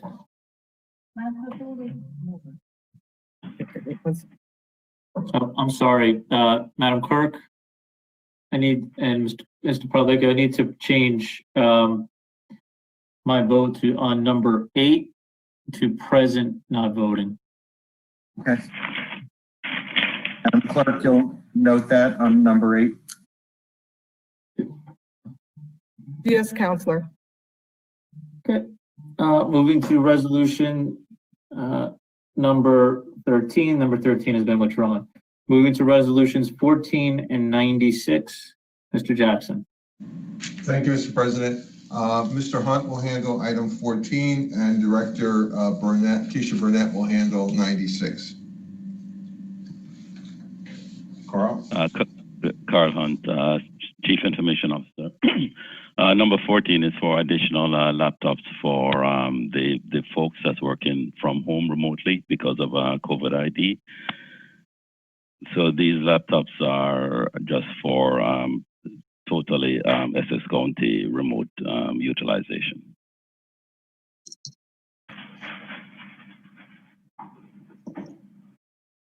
Good evening, Commissioners. I'm Keisha Burnett, Acting Division Head of the Division of Family Assistance and Benefits, addressing item number 96, requesting the extension for the Hudson Community Enterprises extension for security for DFAB. Their contract currently would end on December 31st. We need more time to negotiate and reevaluate. So I'm respectfully requesting that this extension be passed.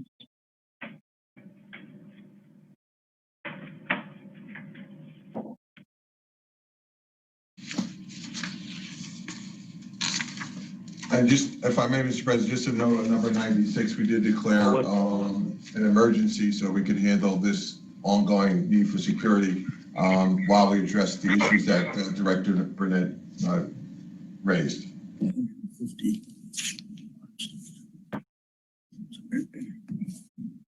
I have a question about number 14. At the leadership meeting, we were told that the CARES money will take care of that. And it wasn't mentioned. I just wanted to make sure that's what's happening. So, Commissioner Seabold, this is once again Keisha Burnett, Acting Division Head. I have obtained additional COVID money from the Division of Family Assistance and Benefits to cover this cost. Thank you.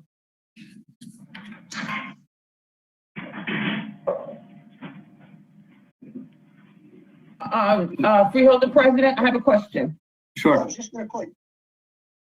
So these laptops are going to be given to employees to utilize? These laptops will be, Carl Hunt, Chief Information Officer. These laptops will be given to employees from DFAP so that they can perform their duties remotely to be able to access the system and access the state so that they can get their jobs done completely. These laptops also will have on the Essex County security, therefore preventing any viruses from accepting our network. All right, thank you.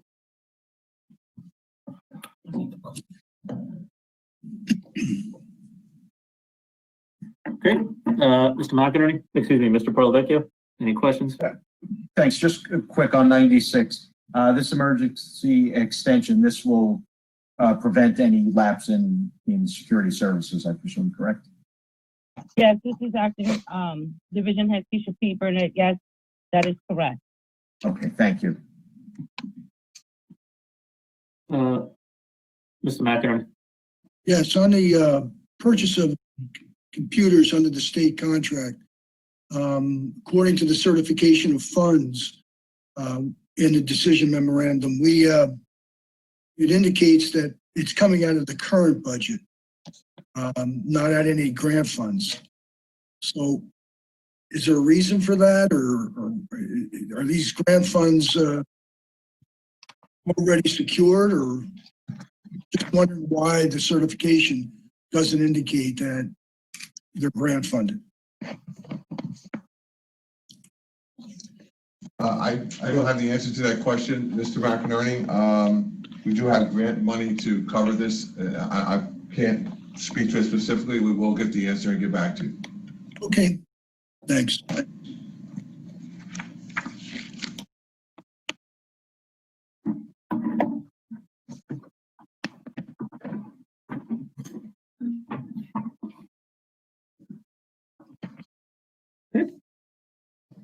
Freeholders, additional questions or comments?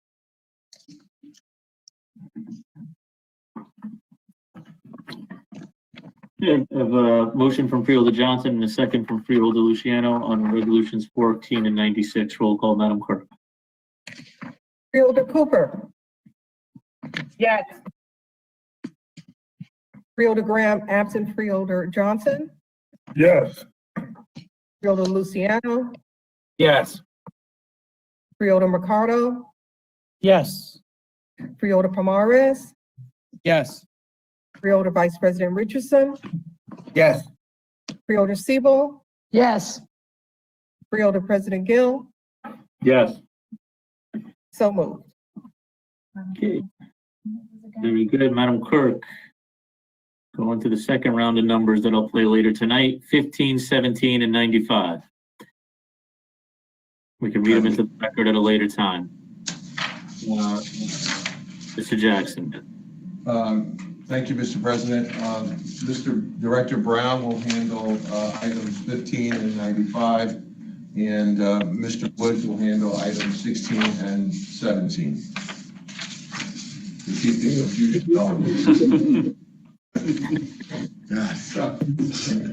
Mr. Brown.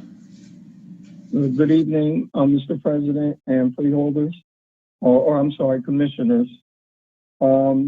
This is Maurice Brown, Director of Senior Services. I'm filling in for the Acting Director, Deputy Director Terrence McCoy as it relates to Code Blue. In late November, the state, the New Jersey Human Services, provided Essex County with $545,000 for Code Blue. This was a very generous grant, and we're going to apply it toward Code Blue, which is the only thing it can be utilized for. The reason why we have 95 as the emergency is because we knew we had to insert the budget of $545,000. And just like this week, with the snowstorm, pending snowstorm that's actually hitting us now, we needed that emergency money so that the $545,000 that would take effect later with the RFP would be placed now. So we're asking for the $545,000 to be inserted from the New Jersey Human Services with no match from the county. And we're also asking that this emergency fund be inserted so that we can call a Code Blue, which we did already, but we can pay these shelters that we're going to be utilizing now.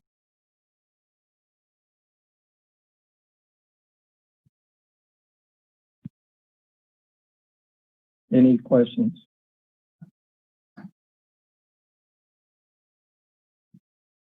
Michael, would you like to cover 16 and 17? Yes. Good evening, freeholders. My name is Michael Woods, work with the Division of Community Action. These two resolutions, 16 and 17, are seeking to just increase the amount of time for the contractual agreements between these community service-based providers for the Homeless Trust Fund, item 16 being for the domestic violence program that we have, and item 17 being for the senior program. In consultation with the county administrator's office and county council, it was suggested that we, because of COVID, extend these to be 2-year grants. We had intended in the beginning, but it was going to be an option at first. But now we just want to make it 2 years to ensure that we can serve as many folks as possible during trying times. I'll be on the call if you have any questions about this particular item.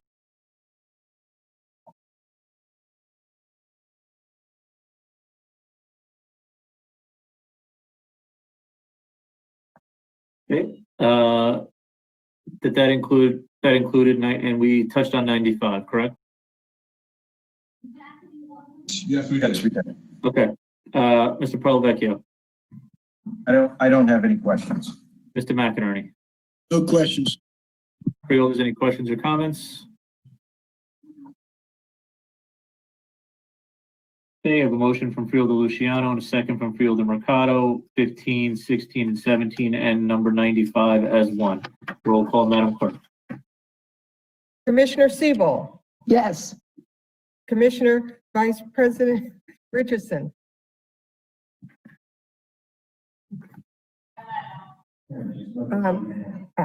Counselor, I see a visual thumbs up. Couple thumbs up, that's it. This is like doing a deposition. You have to kind of paint the picture. That is a yes from Commissioner Vice President Richardson. Commissioner Pomares,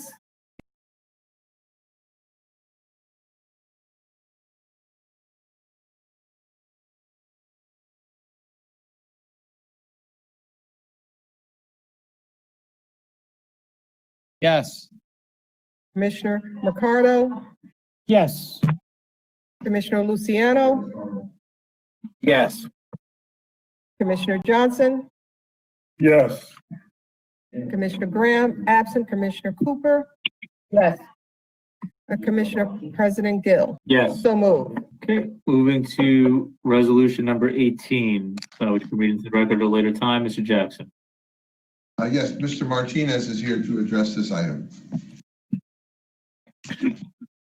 Good evening, Commissioners. This is Jason Martinez, Director of the Youth Services Commission.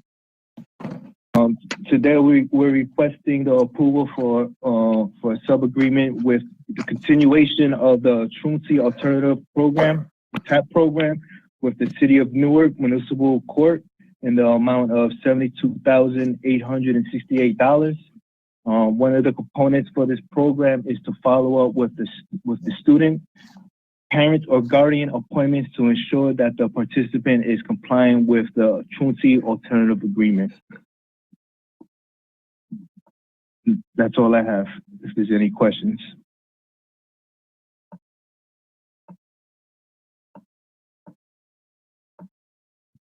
Okay, Mr. Parlecchio? No questions. McInerney? No questions. Okay, Freeholders? Hearing or seeing none, I have a motion from Freeholder Mercado and a second from Freeholder Palmeris. Roll call, Madam Clerk. Commissioner Siebel, Yes. Commissioner Vice President Richardson,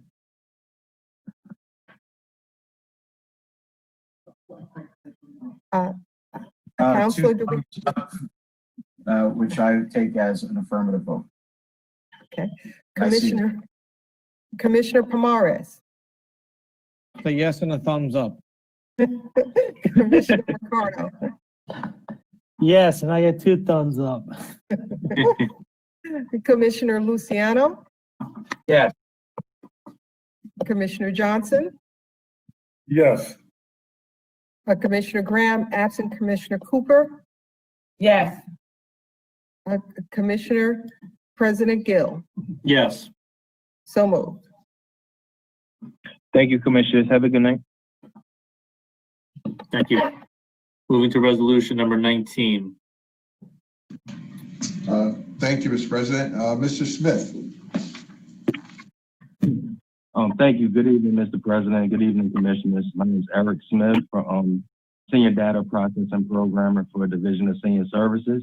Item number 19 is a budget insertion from the state for fiscal year 2021 for the statewide respite care program in the amount of $594,515.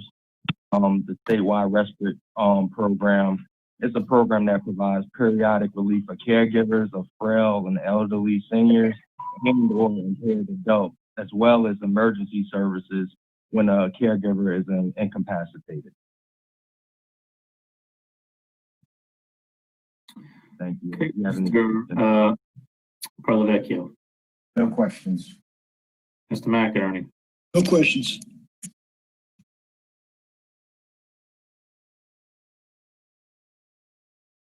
Okay. Freeholders. Okay, I have a motion from Freeholder Palmeris and a second from Vice President Richardson. Roll call, Madam Clerk.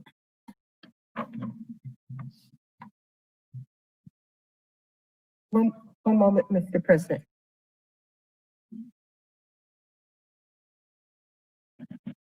All right.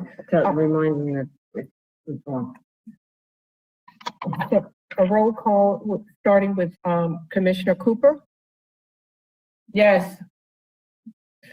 Commissioner Graham, absent, Commissioner Johnson, Yes. Commissioner Luciano, Yes.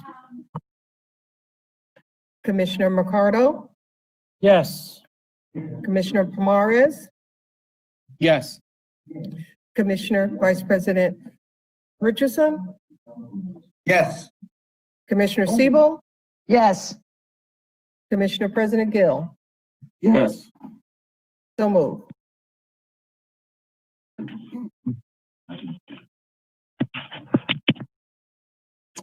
Okay.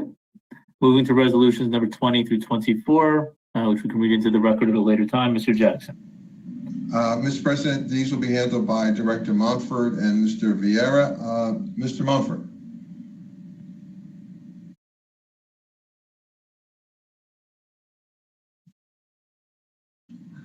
Commissioners, this is Michael Vieira.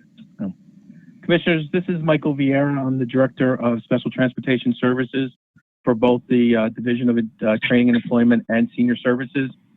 20 to 23 are for training and employment. So number 20 is basically a contract between the County of Essex and Meadowlink for our waived transportation services. 21 is a contract between New Jersey Transit and the County of Essex for our Job Access Reverse Commute program. 22 is the budget insertion for number 21 in the amount of $675,000, which is 50%. The County of Essex has to match the additional 50%. And number 3 is the contract between Meadowlink, Easy Ride, and the County of Essex for those JARC services.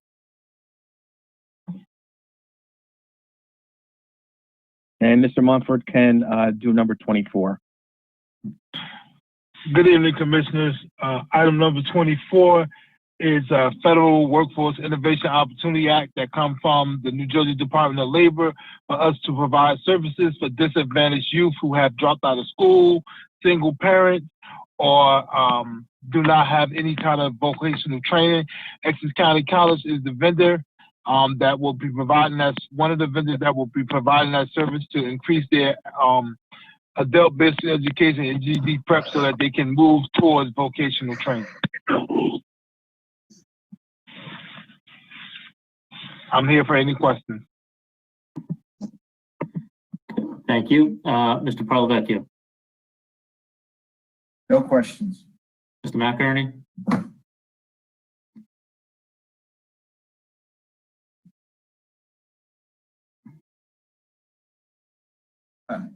I think Frank's trying to call me that he's not. Okay, yeah, I'm back on now. Okay.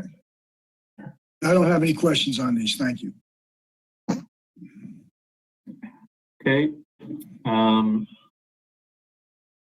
Freeholders, questions or comments?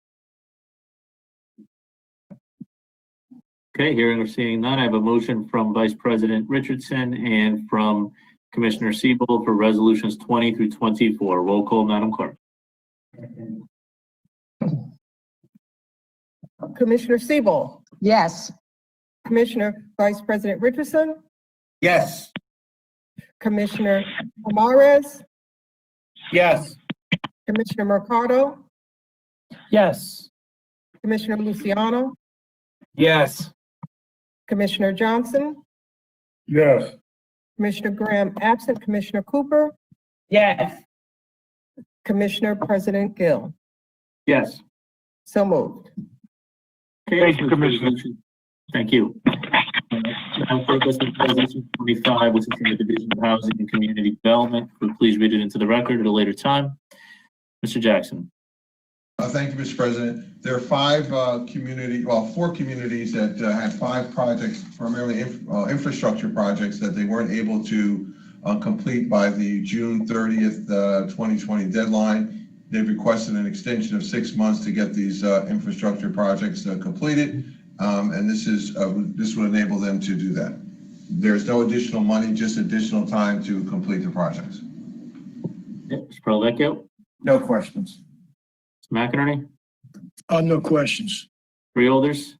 I have a motion from Commissioner Siebold and from Commissioner Cooper. Roll call, Madam Clerk. Commissioner Cooper, Yes. Commissioner Graham absent, Commissioner Commissioner Johnson, Yes. Commissioner Luciano, Yes. Commissioner Mercado, Yes. Commissioner Pomares, Yes. Commissioner Vice President Richardson, Yes. Commissioner Siebel, Yes. Commissioner President Gill, Yes. So moved. Mr. President, I'm bringing to your attention that Resolution 26 has been withdrawn by the administration. Okay, moving to 27 through 31. Can read into the record at a later time. Mr. Jackson.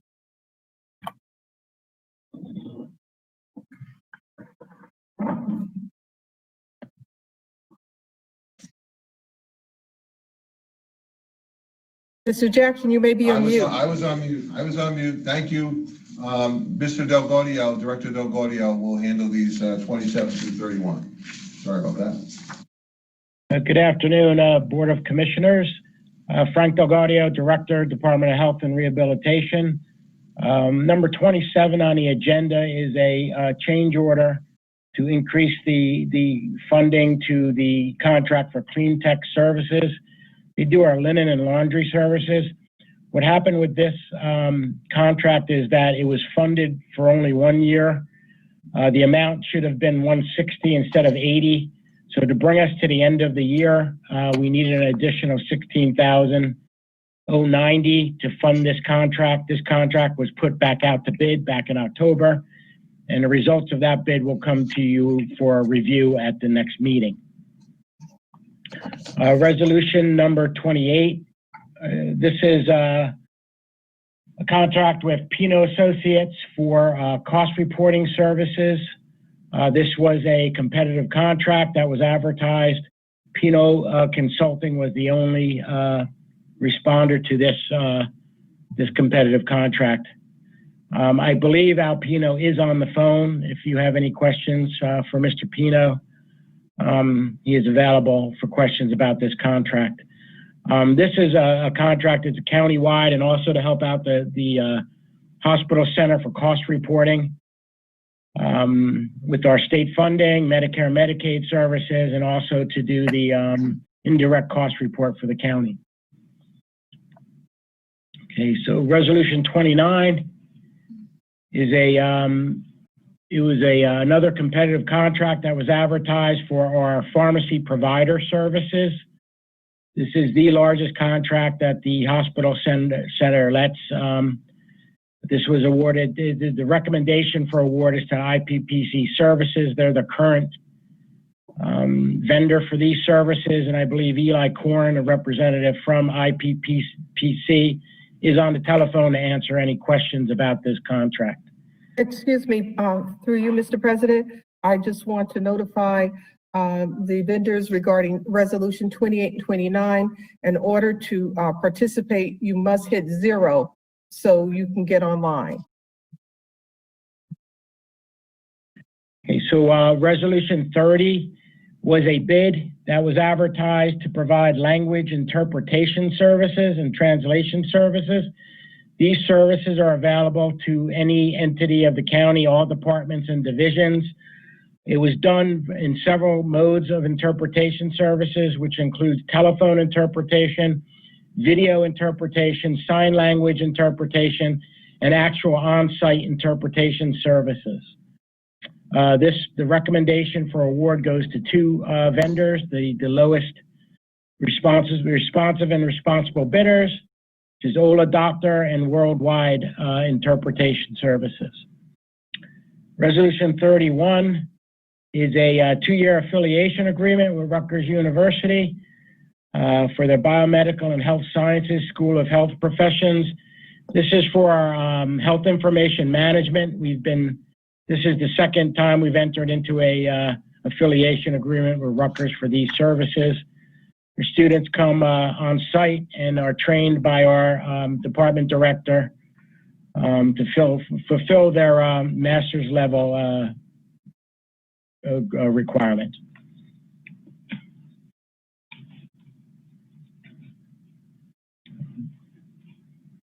I think those are all for the hospital center.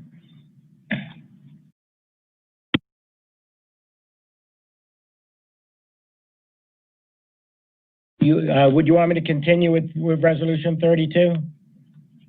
Let's take 27 through 31. Mr. Parlavecchio?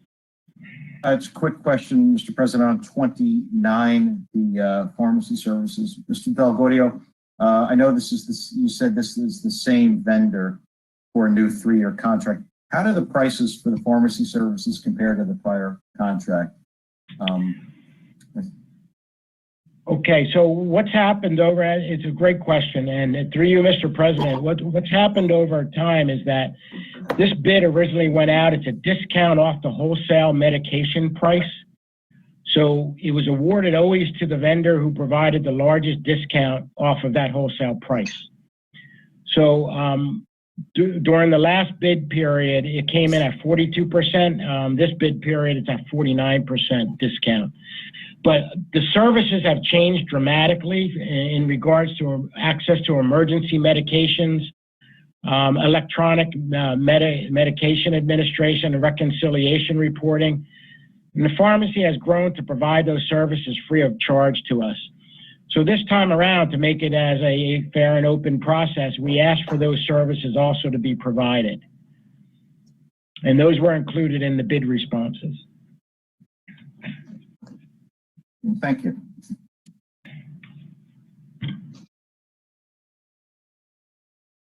Mr. McInerney? Frank, are you saying those services weren't in the original, the previous contract? Correct, they were not. We asked for them to be provided on the cost of the provider. Because what happens is with these electronic records, it saves money for both us and the provider for printing out reports. Right. The main thing, the provision of an electronic medication reconciliation process really assists. I know Mr. Korn is on the phone, and he can express why this was important and how this was included into this RFP. We asked for it to be provided, at the cost of the contractor, and that's where we are, and that's what was presented in their proposal. So I'm just trying to establish that you had greater value this time around than you did in the previous contract. Through you, Mr. President, that is correct. Mr. President, just one last, if I can. I also Sure. want to, comment, Consulting. They've been with the county for a pretty long time, as far as I can remember, doing the cost reports, and have provided very good work over the years. Freeholders, additional questions or comments? Okay, taking 27 through 31.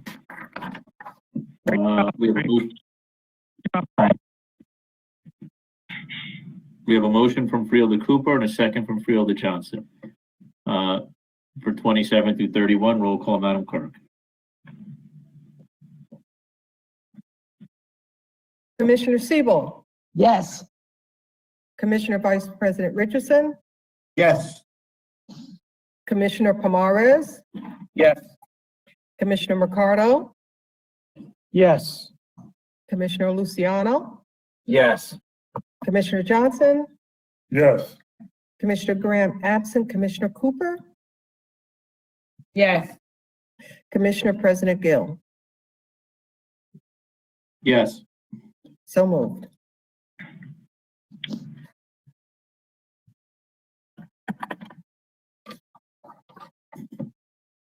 Okay. Moving to 32 and 33, we can read into the record at a later time. Mr. Jackson. Thank you, Mr. President. Mr. Delgaudio will handle these items as well. Okay, to you, Mr. President, Frank Delgaudio, Director of Health and Rehabilitation. Resolution 32 is an increase in funding in a grant for it's a comprehensive alcoholism and drug abuse services. It's an amount of $30,000. There is no county match required on this grant. What this is what we're going to do is, due to the pandemic, a lot of the agencies were not able to perform the services to our constituents in need of these services. So we're going to take this program on the road and do it in a mobile format, and that's what these funds are going to assist with. Resolution 33 is a grant from the county and city health officials for $30,000 for COVID-related expenses. There is no match from the county required on this. this money will be spent on signage for the county vaccination sites. Thank you. Mr. Parlavecchio? No questions. Mr. McInerney? So this 30,000 is in addition to any other COVID money that we received? Through you, Mr. President, that's correct. It's an additional grant. Okay, thank you.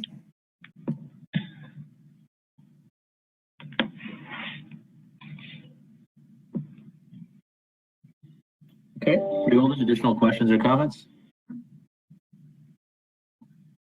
I have a motion from Freeholder Johnson and a second from Freeholder Luciano to take 32 and 33. Roll call, Madam Clerk. Commissioner Cooper, Yes. Commissioner Graham, absent. Commissioner Johnson, Yes. Commissioner Luciano, Yes. Commissioner Mercado, Yes. Commissioner Pomares, Yes. Commissioner Vice President Richardson, Yes. Commissioner Siebel, Yes. Commissioner President Gill. Yes. So moved.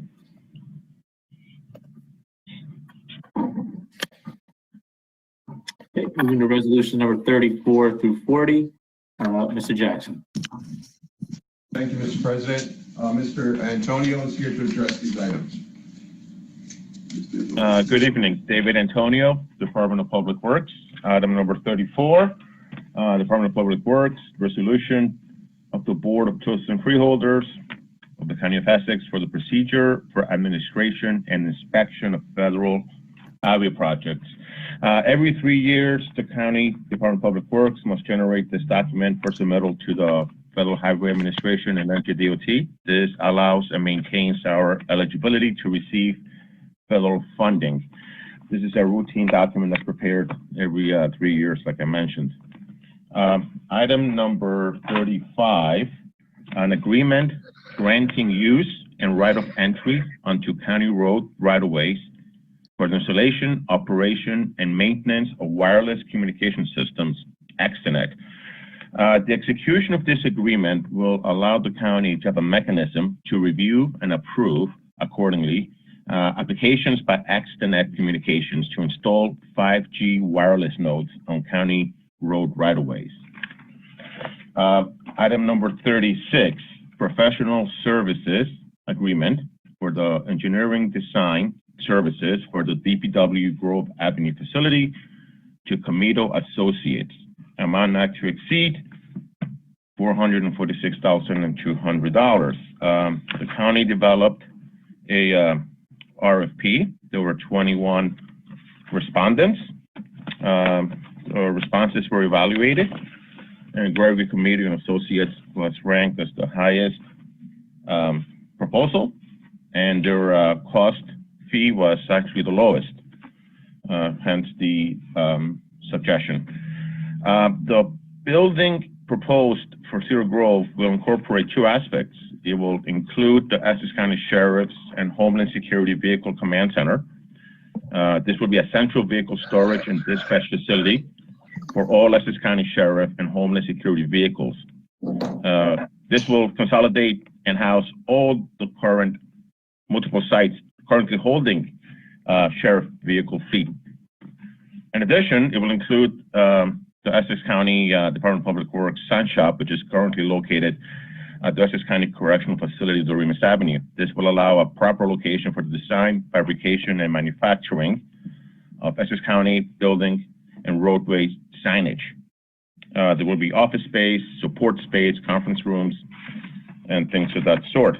Mr. Comito is on the phone to introduce his firm himself, if there are any questions. Item number 37 is the execution of the it's a support resolution for the county's 2020 Transportation Alternatives Program application. The county is looking to submit an application through the competitive TAP program, an application in the amount of $962,000. This will allow the county to implement streetscape and other pedestrian improvements along Main Street from Park Avenue in the city of Orange to Scotland Road in West Orange. It is dangerous, it is unlawful. Item number 38. Dangerous. Excuse me, through you, Mr. President. Please mute your phone. We can hear your conversation. Please mute your phone. Excuse me, Mr. President. Item number 38 is the approval of the 2021 annual transportation program. This item has been before the board previously for a budget insertion. Today we're here because we need the formal authorization to submit this agreement to DOT. Item number 39 is for design engineering services from French and Parello to perform the required engineering documents and preparation of bid specs and such for the 2021 roadway resurfacing program. An RFP was prepared. There were 9 firms that responded. French and Parello's proposal was rated the highest and was also the lowest as far as cost fee being proposed. Item number 40 is for awarding to Sugar Group the street sweeping services from January 1st of 2021 through December 31st of 2022. They were the sole responsive bidder to the proposal. This will be a $1.265 million agreement. And item number 41 is to award a 2-year agreement to American Wear to furnish and deliver uniforms and cleaning services, not only for DPW staff, but also folks from the Parks Department. This is a 2-year agreement, not to exceed $310,000. Once again, they were the single sole responsive bidder. And that can, if there's any questions at this point, I'll gladly take them.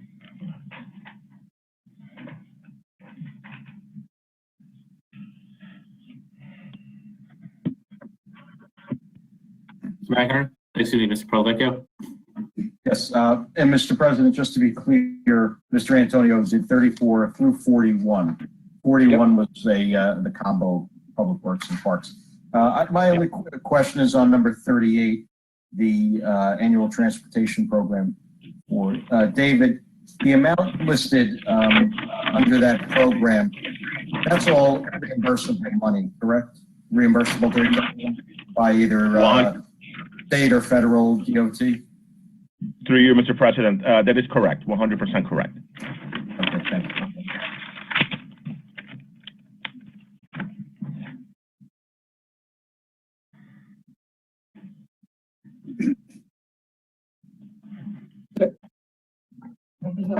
Any additional questions?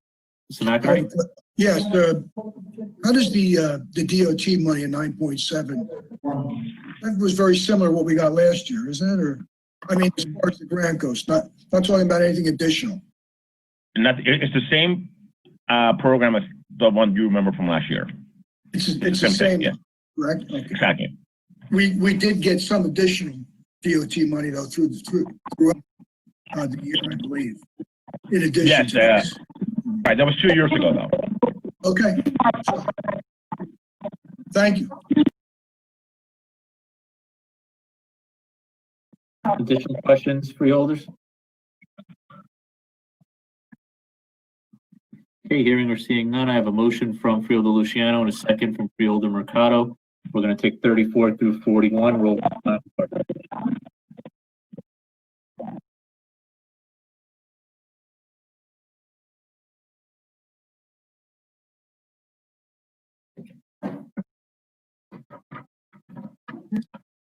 Freeholder Siebel. Yes. I meant Commissioner Siebel. Commissioner Vice President Richardson.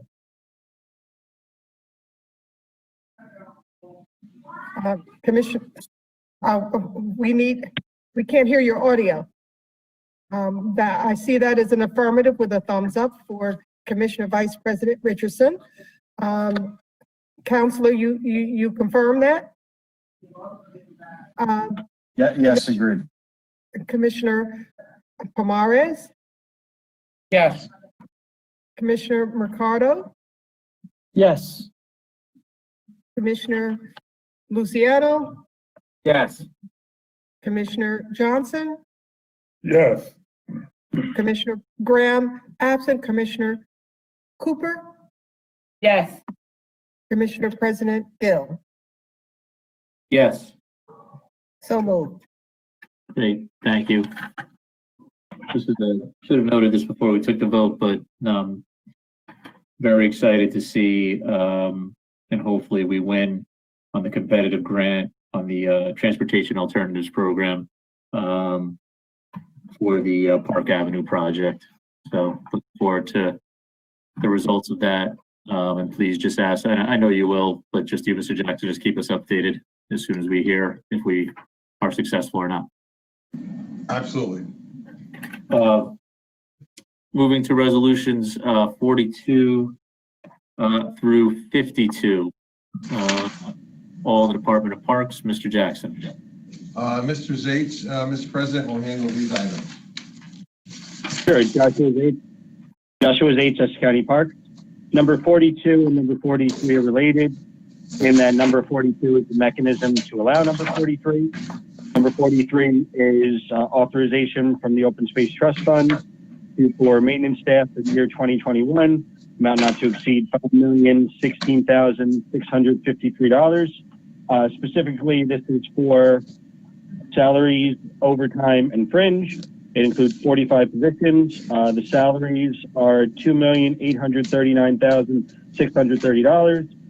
Overtime is $550,000, and then the fringe is $1,627,022, which brings the total to the $5,016,553. Number 34 is an allocation to the Open Space Trust Fund not to exceed $150,000 for general improvements in 2021.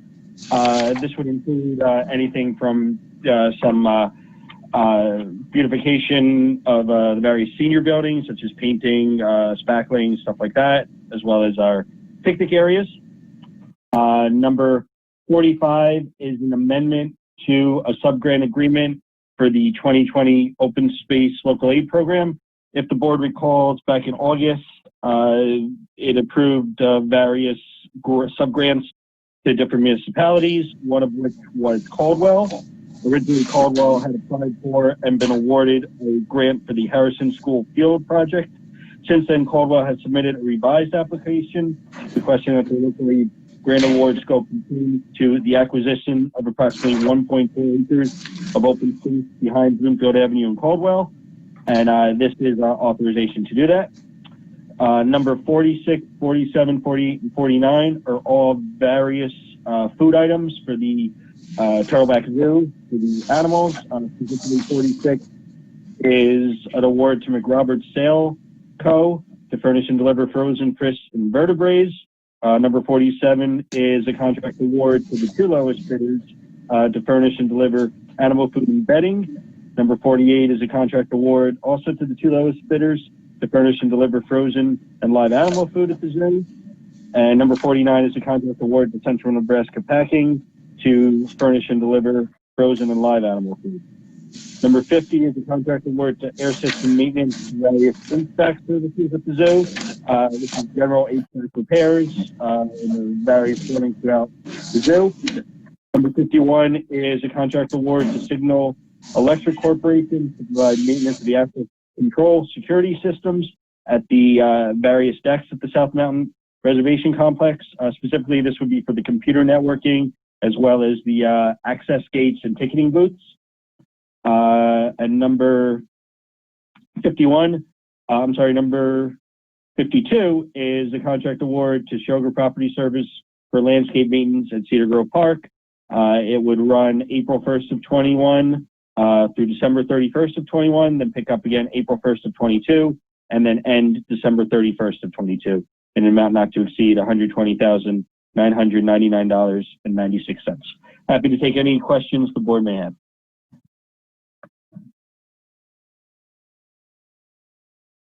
Mr. McInerney? I did have a question on 43 that I did submit to Parks. Josh called me yesterday, and that was resolved. So other than that, I have no other questions. Okay, Mr. Vecchio? In that same vein, just to comment on 42, that's a resolution that comes to this board annually seeking authorization to allow for funds to be used from the Recreation and Open Space Trust Funds for the maintenance staffing. And it's an authorization that this board required from the administration probably 15 years ago. And it's a way for the board to keep tabs on how the Open Space Trust Fund is used. So I just wanted to make that as a comment. Many of you have seen it year after year, but it is something that this board does require in terms of its oversight.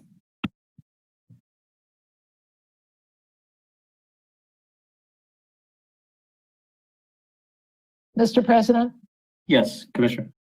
Many of these items were discussed at the Open Space Trust Fund meeting, and they were approved, and I'm glad to see that they are on the agenda tonight. And I would remark that whenever we do something having to do with money being spent for the maintenance staffing and so on, I always ask at the meeting whether they will make sure that they consult Mr. McInerney before it comes to the agenda. So I'm glad you saw it, Frank, and asked your question. Okay. Thank you. 42, 43. So do we go through how many of these from between 42 and 52? We went through all of them up to 52, including 52. Great. Okay. Any other additional questions? Seeing none, I have a motion from Commissioner Seabold and a second from Cooper to take a resolution to take 42 through 52 as one. Roll call, Madam Clerk. Commissioner Cooper? Yes. Commissioner Graham, absent. Commissioner Johnson? Yes. Commissioner Luciano? Yes. Commissioner Mercado? Yes. Commissioner Pomares? Yes. Commissioner Vice President Richardson? We're going to need your famous thumbs up. As witnessed by our counselor, that's good. Witness, yep. That's a yes. Video, we'll go Vice to video. President. Commissioner Siebel? Yes. Commissioner President Gill? Yes. So moved. Okay. Thank you. Resolutions 53, Mr. Jackson. Thank you, Mr. President. Item 53 is an approval of a contract with Aetna to provide for dental benefits contract for the year 2021, an amount not to exceed $1,370,000. As you may recall, when we moved into state health benefits in 2017, we offered our active employees and those retired officially retired at that point this dental coverage for no cost to the employees or to the retirees. This is that program continuing on. It's the same cost as last year, and again, no cost to our employees.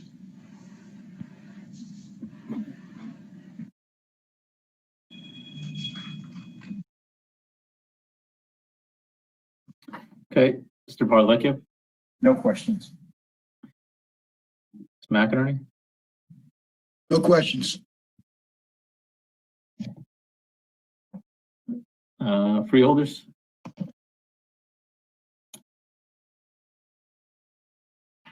Are we suing? Aren't we suing Aetna right now? Unrelated to this? Unrelated, yes. Okay. I never understand this insurance stuff, but So this would not be uncommon to give our business to a vendor that we're currently locked into a lawsuit with. It's, I guess I should say it's not personal, it's just business. It's a good price for us, and they provide the coverage. It's okay. Okay. Freeholders, additional questions? Hearing or seeing none, I have a motion from Freeholder Johnson and a second from Freeholder Luciano. Roll call, Madam Clerk. Commissioner Siebel, Yes, yes. Commissioner Vice President Richardson. I see a thumbs up as affirmative, as confirmed by our counselor. Commissioner Pomares, Yes. Commissioner Ricardo, Yes. Commissioner Luciano, Yes. Commissioner Johnson, Yes. Commissioner Graham, absent, Commissioner Cooper, Yes. Commissioner President Gill, Yes. so moved. Okay, moving to resolutions 54 through 58, which we could read into the record at a later time. Mr. Jackson. Mr. President, Mr. Coltrane will handle these items. Good evening again, Commissioner. Can you hear me with my mask on? If not, we'll remove it. 54 was a bid to furnish and deliver clothing supplies for the Essex County Jail and the Hospital Center, not to exceed $450,000. The prior 2 years expended was $320,431.08. And there are 8 providers for various items that will be supplied. 55 is furnish and delivery Xerox paper for the county. The award is going to WB Mason, and they were the sole bidder. This is for $500,000. We expended up until today $241,641.07. The next one is a little complicated. It is our annual omnibus. We are asking the freeholders to do this for 1 year for $25 million. With the increase of prices, and you saw before with laptops and other items, and these are spread out over various you have a list, various co-ops, Bergen County, dues and memberships for elections, educational service, government expenses, Hunterdon County Co-op, legal notices, library and educational material, Morris County Co-op, New Jersey State Purchase Co-op, Somerset County Co-op, and Union County Co-op. So we use these co-ops for various purchases so we don't have to come back to the board, and the board has increased our ability to purchase to $175,000. And finally, we have vending machines throughout the county, and we have submission for culinary venture vending, and they are paying us, $170 per machine throughout the county. And finally, it's our office equipment repair service, which is not to exceed $199,220. We had 4 bidders, and this particular bidder is the new Verizon office equipment, and they are a new vendor. Any questions?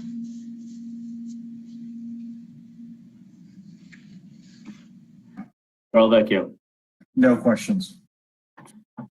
No questions, Mr. President. Okay, thank you. Freeholders, additional questions? Mr. President, I have a question for item number 56. Commissioner Cooper. 56, did you say that is only for items that you intend to purchase from state contract vendors and co-ops, or did I misunderstand you? It's predominantly from them, but there are other items. when we utilize, for instance, members to NJAC or other associations that we all belong to, you're allowed to use the omnibus. When we put our notices in the various newspapers, we use the omnibus. So it's a combination of all of our co-ops, state contracts, and other minor areas that we all have to provide services for and be members of. All right, thank you.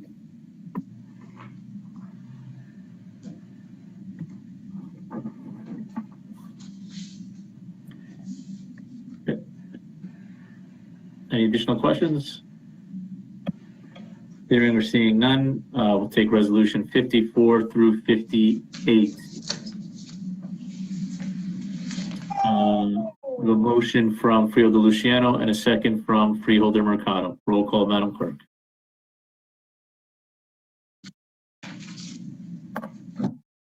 Commissioner Cooper, Yes. Commissioner Grant, absent. Commissioner Johnson, Yes. Commissioner Luciano, Yes. Commissioner Mercado, Yes. Commissioner Pomares, Yes. Commissioner Vice President Richardson, as witnessed by council and affirm a thumbs up, which is an affirmative in the yes. And he's shaking his head up and down.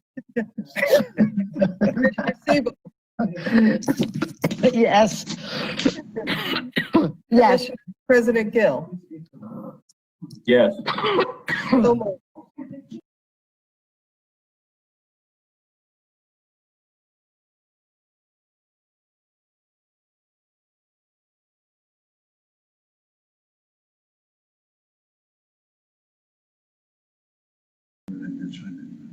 Or 59, I should say.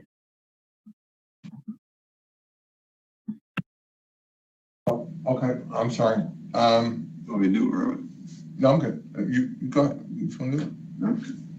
Well, we'll just move on. The 59, Mr. President and members of the board, is a contract with Glenn Friesen, who provides photography services for the board and also for the administration in the amount of $60,000. $54,000 of that is with the county executive's office and $6,000 with the freeholder's office. Let's see, 60 is a contract with Golden Star Video, who does the video recording of the board's meetings. And it's $995 per meeting. We spent $16,000 to date in 2020, obviously, because there's not that much recording going on.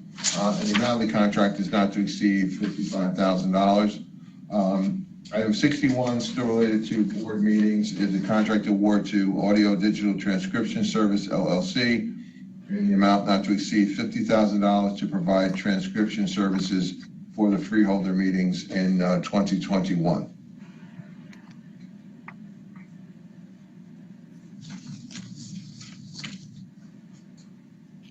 Okay. Mr. Parlecchio? Just a comment on the three of these, since the board uses the services of these people. These are all not to exceed contract. As Mr. Jackson said, based on usage, and usage for a lot of these services were down in 20. So the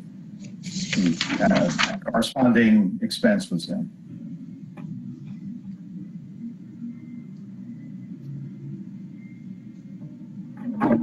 Okay. Mr. McInerney? No questions. Okay, good. No issue with any of these. I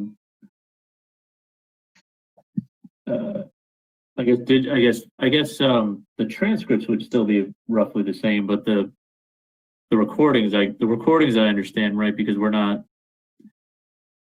recording these meetings or providing them outside of when they appear. Right. For special events. Right. So generally, we don't utilize Jerry for any special outside. Yeah, I guess only freeholder events. We only record. Right. We're making presentations. So we have not circulated, even though these are recorded meetings, we have not circulated these recordings in a similar manner that we did when we have a meeting in person.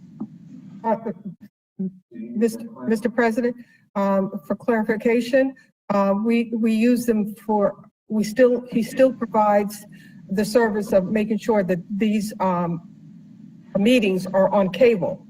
What's different is he's not been in physical, in 506 to record the meetings and then present in the cable. He takes these meetings and presents them the cable. We also don't have the special presentations, which we had at least 10 a year. That did not happen due to COVID pandemic. So a significant amount of services he provided due to this pandemic has just not happened. But we still utilize his services to make sure that these meetings get on our cable channels. That's it. But he's submitting the recording from the go-to meeting provider. Yes. Okay.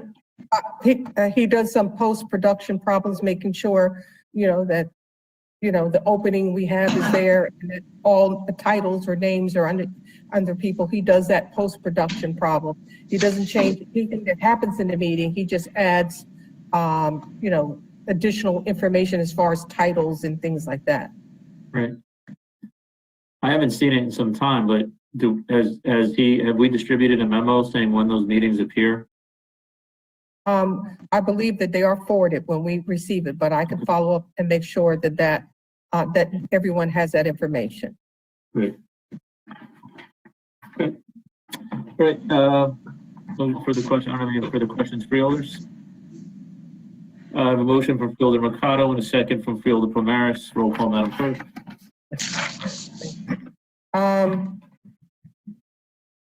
Commissioner Siebel. Yes. Commissioner Vice President Richardson. Yes.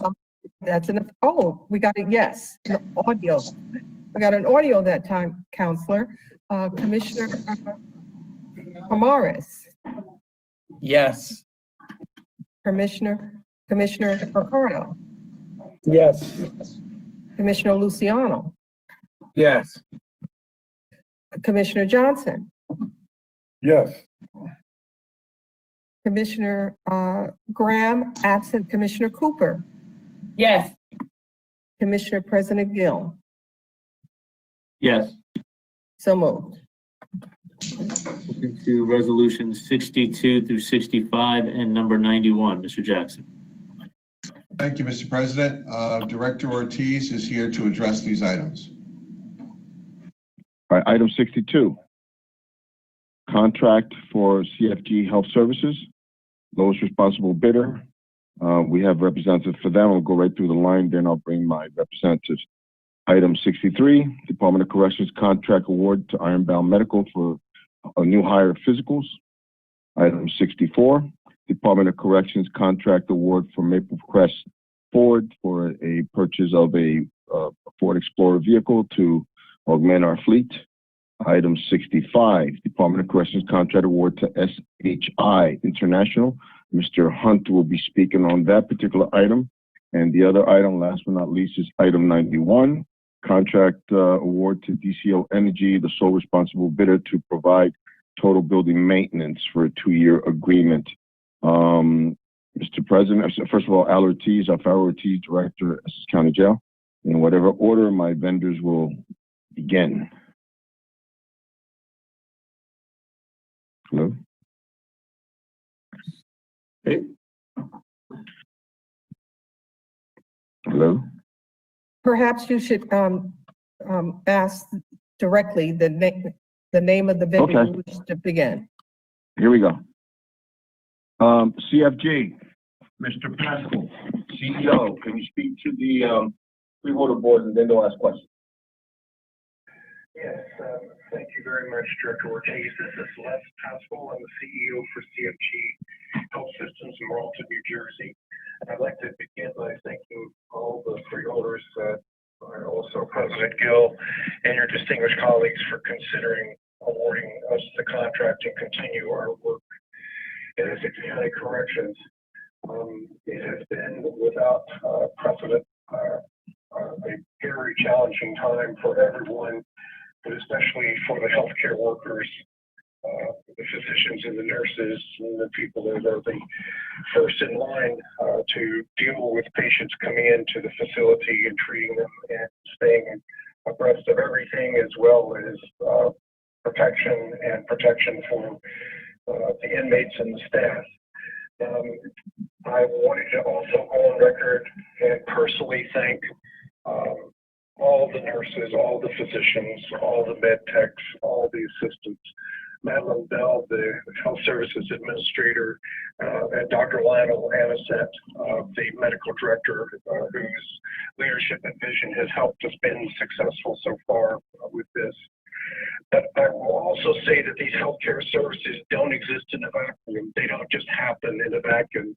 It takes the cooperation and the leadership of Al Ortiz, the director of the facility, as well as the warden and the security.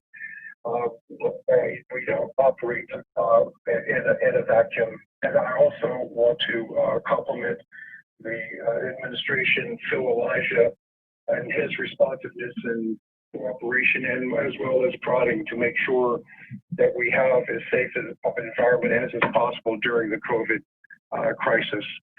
And with those thank yous, I'd like to turn my microphone over to Dr. Lionel Anisette, and then we'll be happy to take any questions you may have.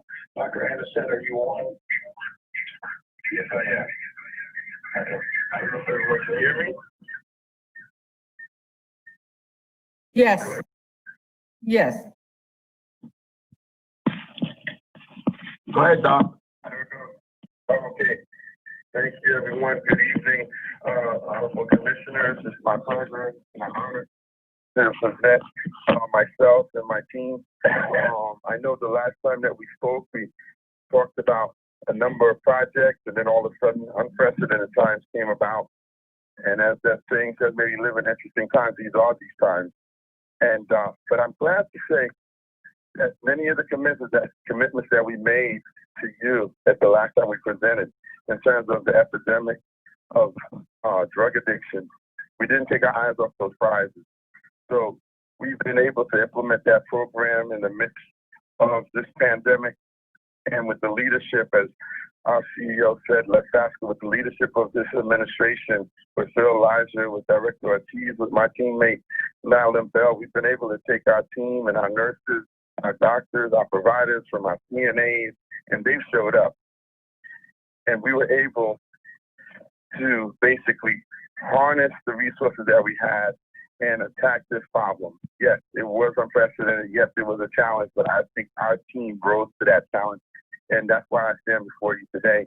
And I can tell you that we have put that effort out, and the results have shown for themselves.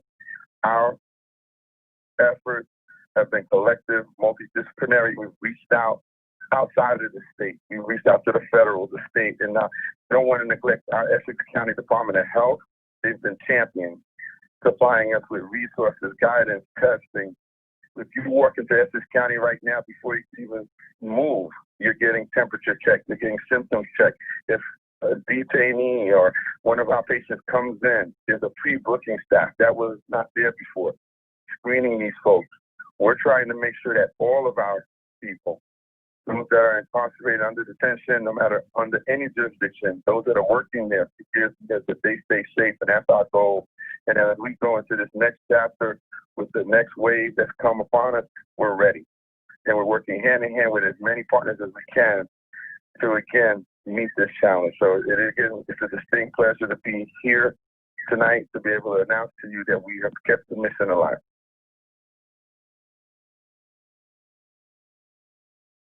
Any questions regarding medical?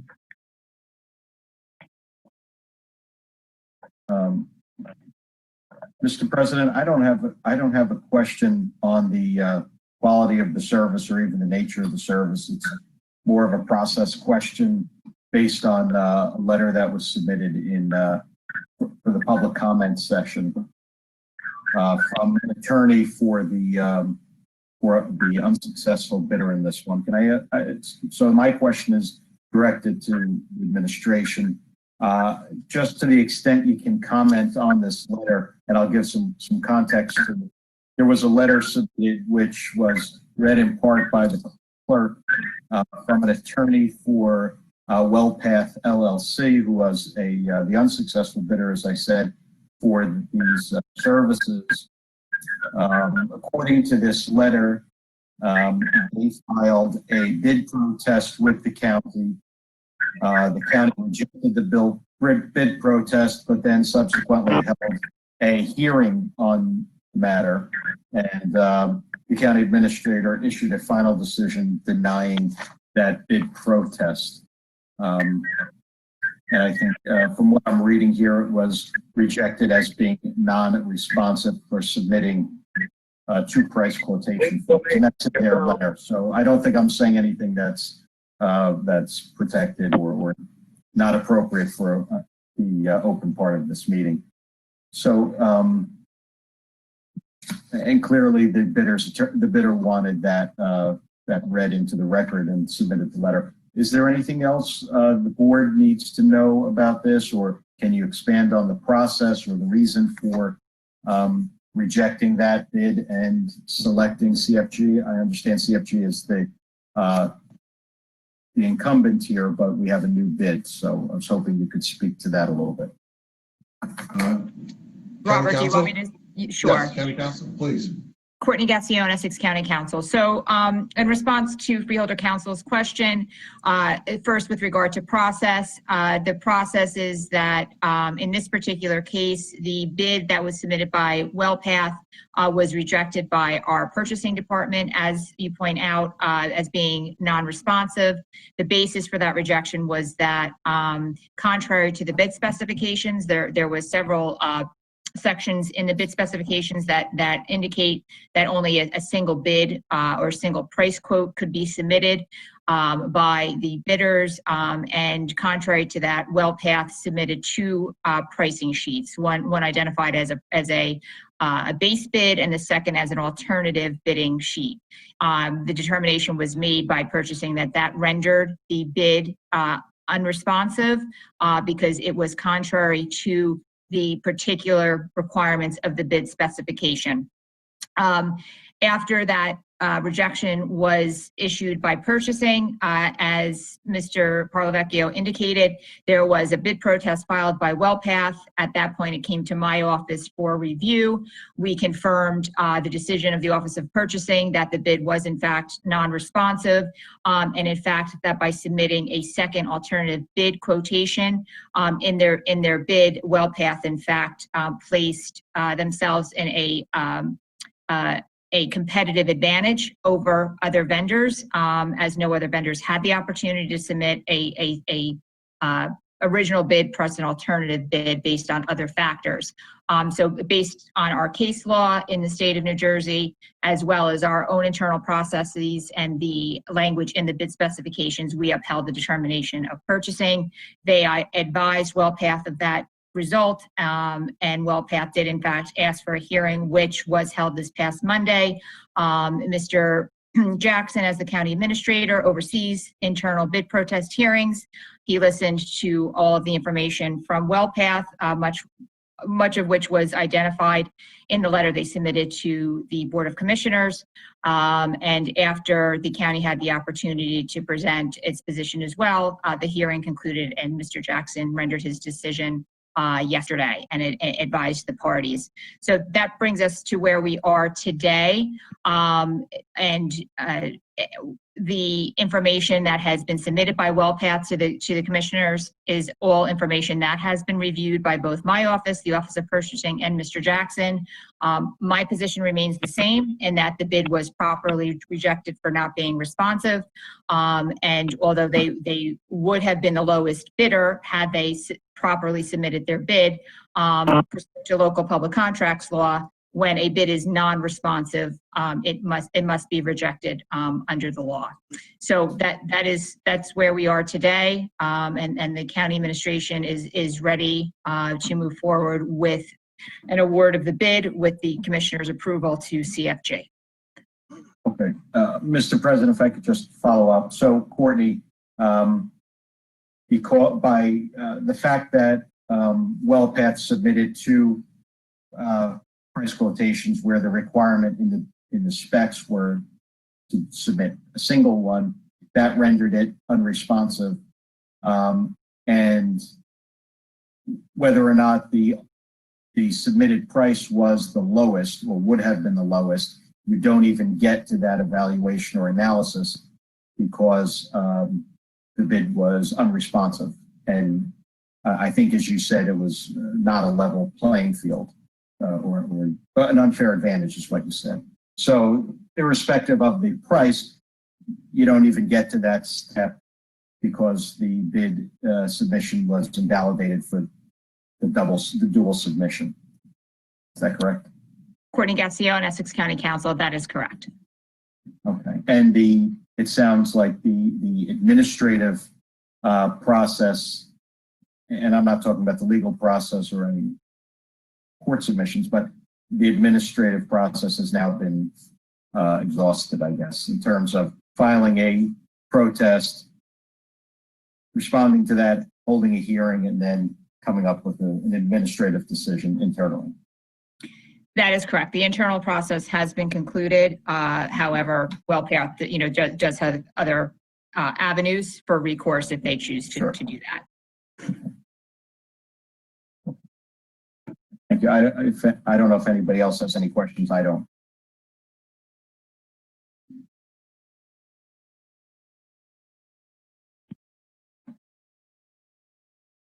Okay, if we're done with that, bring up item 63. Okay. Mr. President, through you, is that okay to move on to 63? Yep, please. Item 63 is a contract award to Ironbound Medical. I have with us Joe Bosano. He is the marketing director for Ironbound Medical. They perform our pre-hire, new hire physicals. Yeah. Hi, thank you everyone for hearing me tonight. This is Jill from Ironbound Medical Services. We specialize in occupational medicine for the businesses in Newark and the surrounding area. We currently provide pre-employment physical exams for Essex County Corrections that are compliant with the Police Training Commission's requirements for law enforcement candidates. And we appreciate the opportunity to continue to work with Director Ortiz and Essex County Corrections. Thank you. Does anybody have any questions for me?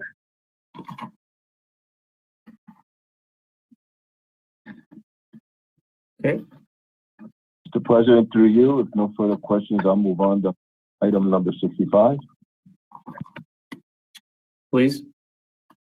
Okay, item 65 is a contract award to SHI International. Mr. Carl Hunt is on. He can better explain what we're doing there. Carl Hunt, Chief Information Officer. This is to provide services for the inmates so that they can speak to their lawyers and their, anyone else that they need to correspond with. And this is due to the COVID-19 restrictions that visitors cannot get to the correction center. Also, this provides additional services where if they need to do any remote access to the library or any things that they need to look up, this will allow them to do it. Any further questions I can answer, and this is for the entire population.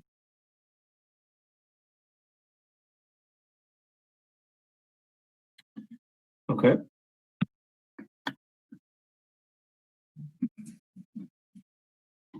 President, if you don't have any further questions on that one, I'll move on to item 91. Please. Item number 91, Department of Corrections contract award to DCO Energy, the sole responsive and bidder for the maintenance 2-year agreement. I have Mr. Eckert, the EVP of DCO, and Mr. Dave Del Vecchio. Gentlemen. Good evening, and My name is Fred Eckert, EVP of Operations. I want to thank Director Ortiz and the freeholders for allowing us to bid and for consideration of our bid on this project. BCO Energy has been with the county now since 2002. We've been doing this work at the correctional facility. So this is probably our seventh or eighth renewal of this contract.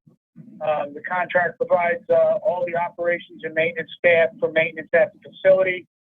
We have 4 administrative personnel and 14 craft at this facility. The craft are represented by Local 68. They are a combination of electricians, mechanics, and shift operators. In addition to that, we in the bid have all the material maintenance and subcontractors that are needed to operate the jail. This year, there were several other items added: hot water heater replacements, grease trap gate trolleys, and some other caulking, very specific work that had to be done at the jail that was in need of repair. The contract is pretty much in line with all the other years, with actually a minor de-escalation of the total costs. And again, it handles all the mechanical, electrical, plumbing, building systems, fire suppression, building management system, ventilation and air conditioning of the facility, all that maintenance. Any questions?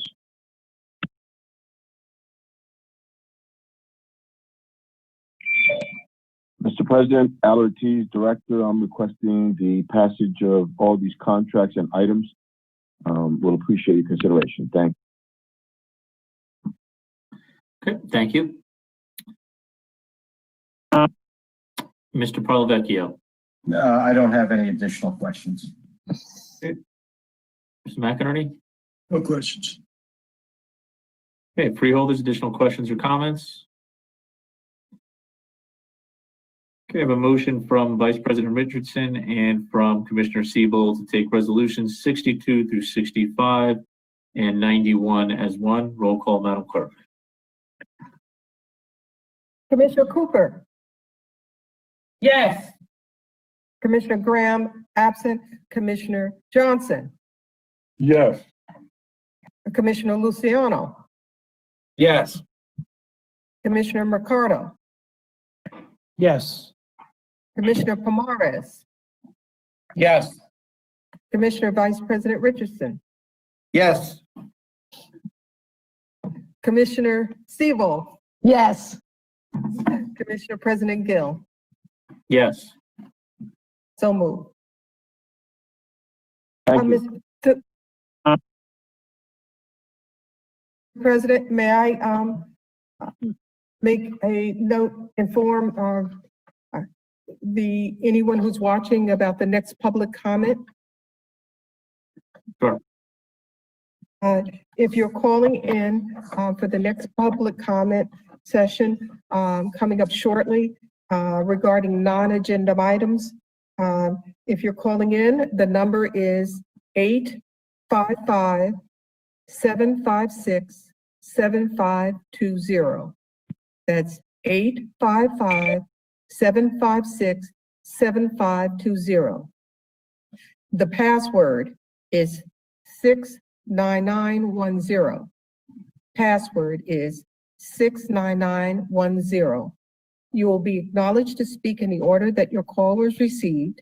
Emails received for public comment will be read after the calls are completed.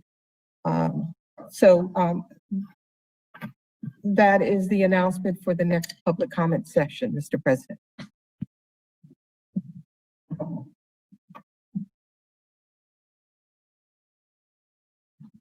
Okay, thank you, Madam Clerk. Moving to resolution number 66, which we can read into the record at a later time. Mr. Jackson. Mr. President, this is from the Office of the Prosecutor. It's a resolution approving participation with the State of New Jersey Operation Helping Hand Grant for the fiscal year 2020. That is from September 1st, 2020 to August 31st, 2021. The funding is the amount of $47,619. And this is a wonderful program that identifies individuals who are opioid dependent and are subject to criminal arrest, but instead of that, they are presented with an opportunity for treatment instead of incarceration.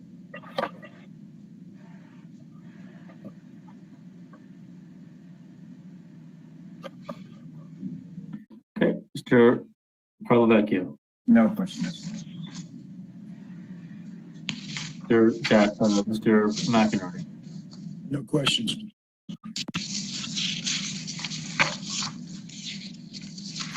Freeholders, any additional questions?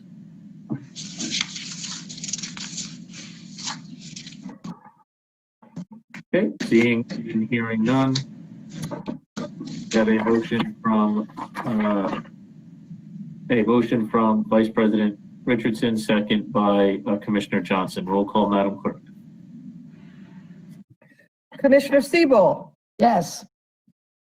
Commissioner Vice President Richardson, Yes. Commissioner Pomaretz, Yes. Commissioner Mercado, Yes. Commissioner Luciano, Yes. Commissioner Johnson, Yes. Commissioner Graham, absent Commissioner Cooper, Yes. Commissioner President Gill. Yes. So moved. Just note, Madam Clerk, that the mover and the second on that were not the original indicated movers and seconds. So just for the staff. Oh, thank you we'll make sure. I appreciate it. 67 through 88.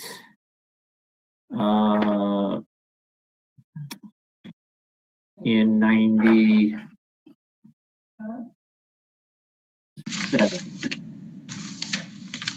Mr. President, may I have a comment? Sure. If it's not too late, I would like to be included in number 75 in memory of Kay Slattery. And also for 77 in memory of Theodore Green Sr., the father of the mayor of East Orange, Ted Green. I'd like to be included in those two. Okay, without objection. Yeah, through you, Mr. President, I also would like to be included in number 77 and number 87. Okay. Without objection. Perhaps number 77 ought to be by acclamation for the mayor of East Orange, his father. Sure. No objection. I think 77 might have been, but without objection, of course. I do think 77 might have already been delivered, but. Well, perhaps next time we can be asked. Yep.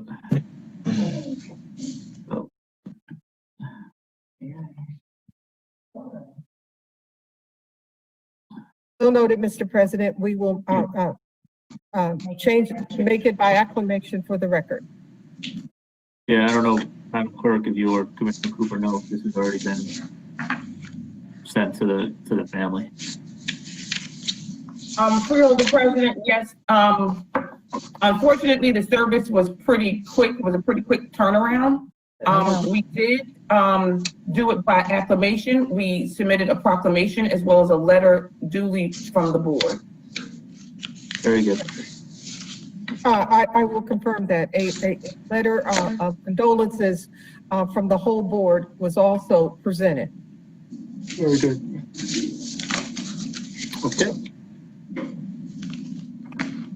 I would appreciate it if we could be notified in the future. So noted.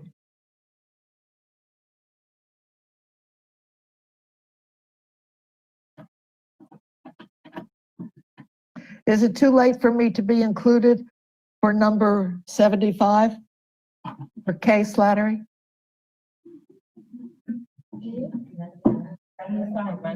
Yeah. We will include you on 75, and that will be part of the permanent record. Through you, Mr. President. Very good. Okay. So I have a motion from Freeholder Johnson and a second from Freeholder Luciano to take 67 through 88 and 97 as one.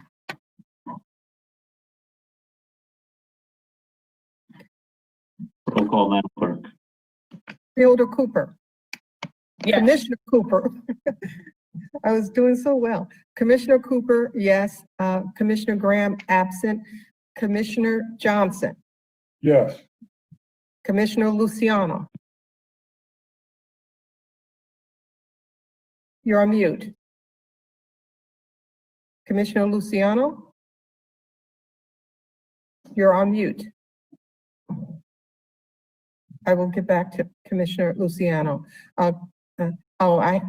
Counselor, I see a visual thumbs up. You confirm that that's a yes? Yes. From It is Commissioner verbal. Luciano. You got a verbal yes from him. Okay, Commissioner Mercado, Yes.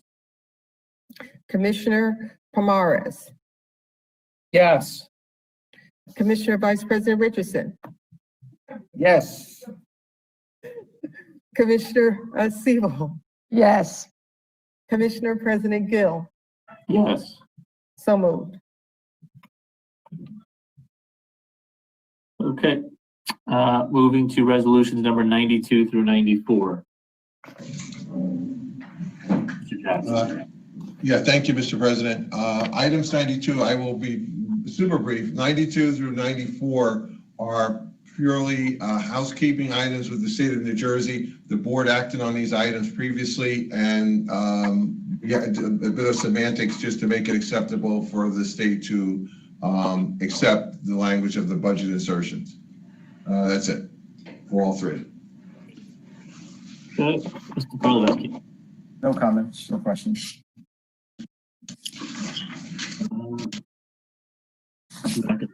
I don't have any problem with these. These are Yep, pretty standard. 92 through 94. Okay. Yes. Yeah, they're fine. Freeholders, any additional questions or comments? Seeing none, we have a motion from Freeholder Mercado and a second from Freeholder Pomares on 92, 93, 94. Roll call, Madam Clerk. Commissioner Siebel, Yes. Commissioner Vice President Richardson, Yes. Commissioner Pomares, Yes. Commissioner Mercado, Yes. Commissioner Luciano,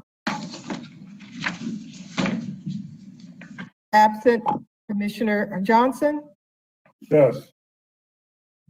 Commissioner Graham, absent Commissioner Cooper, Yes. Commissioner President Gill. Yes. So moved. And through you, Mr. President, as a reminder, please mute your mics if you're not speaking. Okay, moving to report of board committees. Legislative report. Yeah, Freeholder President, can I just give a quick committee report, please? Absolutely. Thank you, Mr. President. I want to thank the board for joining me as the board of the whole to go over the banking and review committee. We had the number of banks that we do business with at the county appear before us and present their reports, their annual CRA reports. We reviewed their ratings that they received, and specifically we made highlight and discussions of their lending practices, customer service practices, and the foreclosure products and services that many of them have implemented to help residents and business owners deal with some of the financial fallout from the pandemic. Most of the banks had really, really good programs, and we were impressed and excited with a lot of the presentations that they had made. It was only one or two that I think could really use some improvement around foreclosures and some other things. There's one bank I'm going to highlight that did not appear before us, which was Bank of America. Unfortunately, due to the banking, their internal rules around Zoom, and the security issues that exist with Zoom. They were prohibited from appearing before us, but I want to put on the record that they did indeed send in a written report to us. And we've asked that they share all of their community banking information, development offices with us, especially around the area of interest that Freeholder Vice President Richardson asked about, so that we can make some connections with some of our constituents and organizations that we all represent. So thank you, Mr. President. Thank you, and thank you for your diligence on that, on the continued implementation of that ordinance, Commissioner Cooper. Thank you for that. Any questions on the on the report of the board committee? Hearing and seeing none, legislative reports, written communication, unfinished business, new business. Okay, Madam Clerk, let's go to the public comment session on non-agenda items. However, since we're meeting remotely, the public has had the opportunity to submit questions and comments for consideration, and they have the opportunity to call in. Madam Clerk.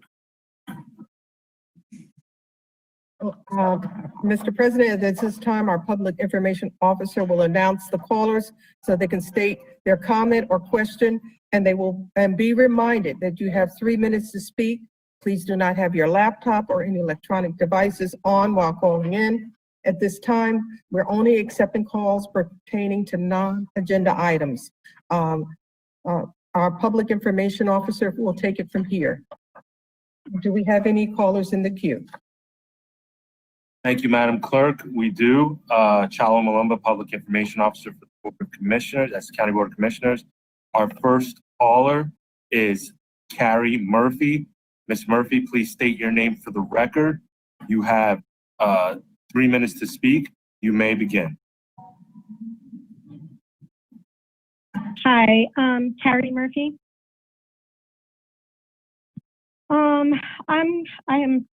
I started calling out for one reason, but after listening to this meeting, it was completely disturbing that you all would laugh about, hey, it's just doing business, using Aetna when you have a lawsuit with them going on in another manner.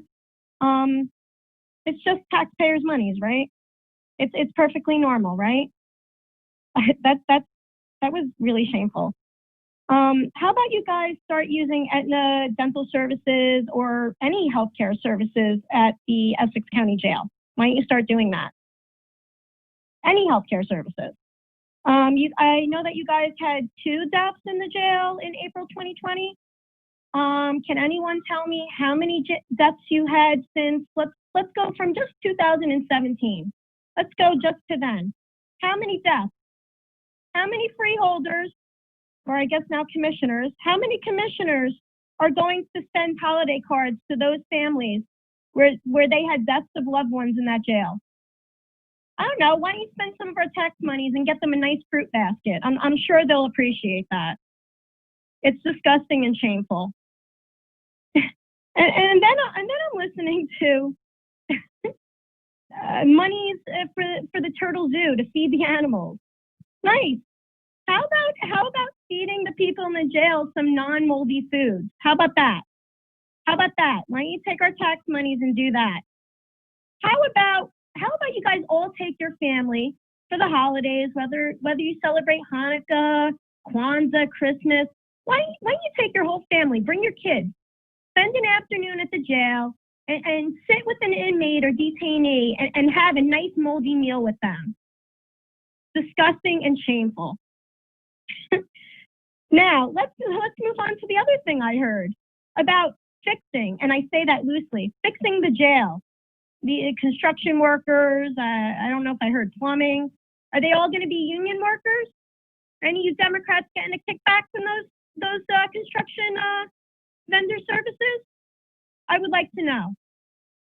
Let's talk about storing the sheriff vehicles along with Homeland Security vehicles. You have 30 seconds. How convenient for you people. I want to read the ODA directive. provided access to ICE to a detained individual for an interview. You guys had the most out of all the jails in the county, 360 cases. Provided notice to ICE of a detained individual for upcoming releases, 168 cases. Shame on you. End the ICE contract, and I demand humanity in that jail. Thank you. Thank you. Our next speaker is Pamira Besman. Please state your name for the record. You have 3 minutes to speak. You may begin. Pamira Besman.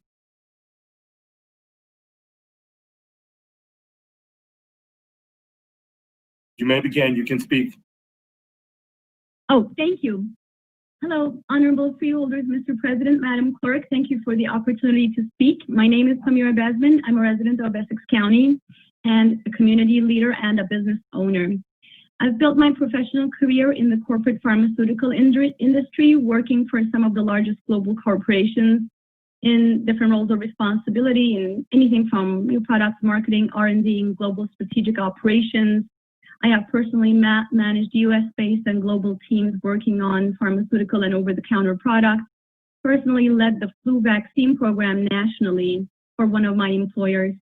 So I am a bit knowledgeable about the development cycle of ethical pharmaceuticals, proper protocols, and the product life cycle for safe and effective products. I'm calling in to specifically comment on the vaccine program you mentioned as your agenda item number 1. I'm quite concerned about the fact that this vaccine, using an experimental first time ever mRNA technology, is being rushed to market without a significantly truncated timeline. It skipped animal studies and proper clinical trials. I'm very concerned that all SARS-CoV vaccine development attempts since 2002 failed due to test mammals dying when challenged with the wild virus, and this step was skipped for the COVID-19 vaccine. I wanted to ask you, have you personally had a chance to look into these protocols and understand the risks, or are you assuming that higher level organizations and authorities are doing this? On December 1, I attended the CDC's Advisory Committee for Immunization Practices meeting when they discussed the emergency use authorization. Panelists and voting members confessed that they had no access to the long-term safety, efficacy, reactogenicity, or transmission data at the time of making their vaccine rollout recommendation and voting for phase 1A, which you just discussed. They even mentioned that there is no data available on immunocompromised individuals and the elderly population in a long-term care facility setting, and yet these individuals are on the rollout plan for phase 1A. Did you know that none of the leading vaccine candidates have included immunocompromised individuals, children, and pregnant or lactating women in their studies? I am very concerned that the vaccine makers and administrators have obtained blanket liability immunity in the case of injury and death. In the case of injury or death in Essex County, who will assume liability? You have 30 seconds. 30 seconds. I would like to also increase awareness on the PCR test, where the Nobel Prize winning innovator, Kary Mullis, himself declared that the use of these tests without accompanying symptoms is wrong. And by running the test at high enough thresholds, you could get anybody positive on any virus. I would like to encourage you to demand transparency on the cycle threshold being used across Essex County and reject all test results that are above 35. The ideal cycle count should be... Your time is up. You have to wrap up. Your time is up. Thank you so much. I look forward to staying in touch with you on following up on these topics. Thank you very much. Thank you. Madam Clerk, we do not have any callers in the queue waiting to speak. Thank you. As our practice, all questions asked will receive a response in writing. Mr. President, I do have a few public comments sent via email. Okay. The first one was submitted by Lucas Kwong, no address given. I am an Asian American professor of English literature at CUNY. As the largest urban public university in the county, CUNY is proud to support a vibrant community of immigrants, including DACA recipients. In that light, I consider it a professional obligation to express my deep concern over the precedent that your county has set with respect to immigrant rights. As COVID-19 spiked in May, local law enforcement transferred Hugh Hun, a 49-year-old refugee from Vietnam, into ICE custody. The punitive reason? A conviction from over 30 years ago that he's already served time for. Since then, Hugh has been detained at Essex County Correctional Facility in Newark, New Jersey. In other words, ICE has needlessly risked the health and well-being of a father and caretaker of an elderly parent, ripping him from his family. Hugh's story is far from unique in Essex County. This very week, Attorney General Renwall's annual Immigrant Trust Directive Report for 2019 revealed that Essex County leads all counties in New Jersey in providing ICE access to detained individuals, notifying ICE of upcoming individual releases, and holding individuals for ICE beyond eligible release. The other counties aren't even close. Essex is easily the most ICE collaborating county in New Jersey. In defending its ICE contract, Essex County officials raised the question of where people will be transferred to if the contract ends. Last week, ICE answered that question. It will keep people in New Jersey. They're already looking for up to 900 more beds. Moreover, while organizations like Salvation and Social Justice and the ACLU are fighting to release people from New Jersey's prisons due to the threat of COVID-19, ICE is working to reincarcerate them in your jail. ICE has been making that space for the last month through transfers and deportations. Does it take much imagination, I have 30 more seconds, to wonder what will happen next to people like you? The COVID-19 transmission rate in Essex County is approaching 1.6, the highest rate in the state. While Newark takes extra precautions, the Essex County administration continues to accept intakes and transfers from ICE enforcement as if a pandemic was not ravaging our communities. The remainder of this letter will be read into the record at a later time. He ends, thank you for listening on behalf of the Democratic Socialists of America. Lucas Juan. Similar comments regarding this issue, the detention of Mr. Hun, the calling for Essex County to end its contract with ICE, and calling for the release of ICE detainees while noting the COVID-19 transmission rate in Essex County were submitted by the following people and will be read into the record in their entirety at a later date. June Cook, Jake Efros of Montclair, New Jersey, Sarah Lakowski, Rebecca Gu, Kieran Robin, Max Friedman, Camilla Marcone, Frank Geyer, Nicole Parcher, and Clint Blakely. The next comment was submitted by Nicholas Carbonara of Maplewood, New Jersey. Dear Essex County Commissioner Board, my name is Nicholas Carbonara. I'm a resident of Maplewood Township in Essex County, and thank you for taking the time to read this public comment. I've submitted public comments to the Essex Commissioner Board regarding immigrant detention in Essex County before. However, I feel compelled to reach out again because I recently became aware that Essex County is responsible for granting ICE access to detained people, providing ICE with information regarding the release of detained people, and continuing to hold people on behalf of ICE past the point at which they would otherwise qualify for release.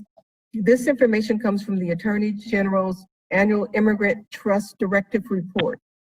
As a constituent of the county that, according to these numbers, collaborates with ICE to the greatest extent, I urge you to take action. Please end the county's contract with ICE immediately and halt all intakes from ICE. There are many reasons why this should be done, but chiefly this is a public health issue. In the midst of the pandemic that is expected to swell to its highest point the next few weeks, and in a county that has among the highest COVID rates in the state, the risk posed to incarcerated people in Essex County has never been higher. I believe direct, immediate action is needed to prevent more deaths. As you may be aware, 61 organizations called upon Hudson County to end its contract with ICE, including, among others, the American Friends Service Committee, Doctors for Camp Closure, Faith in New Jersey, New York State Youth Leadership Council, and Unidad Latino in Action,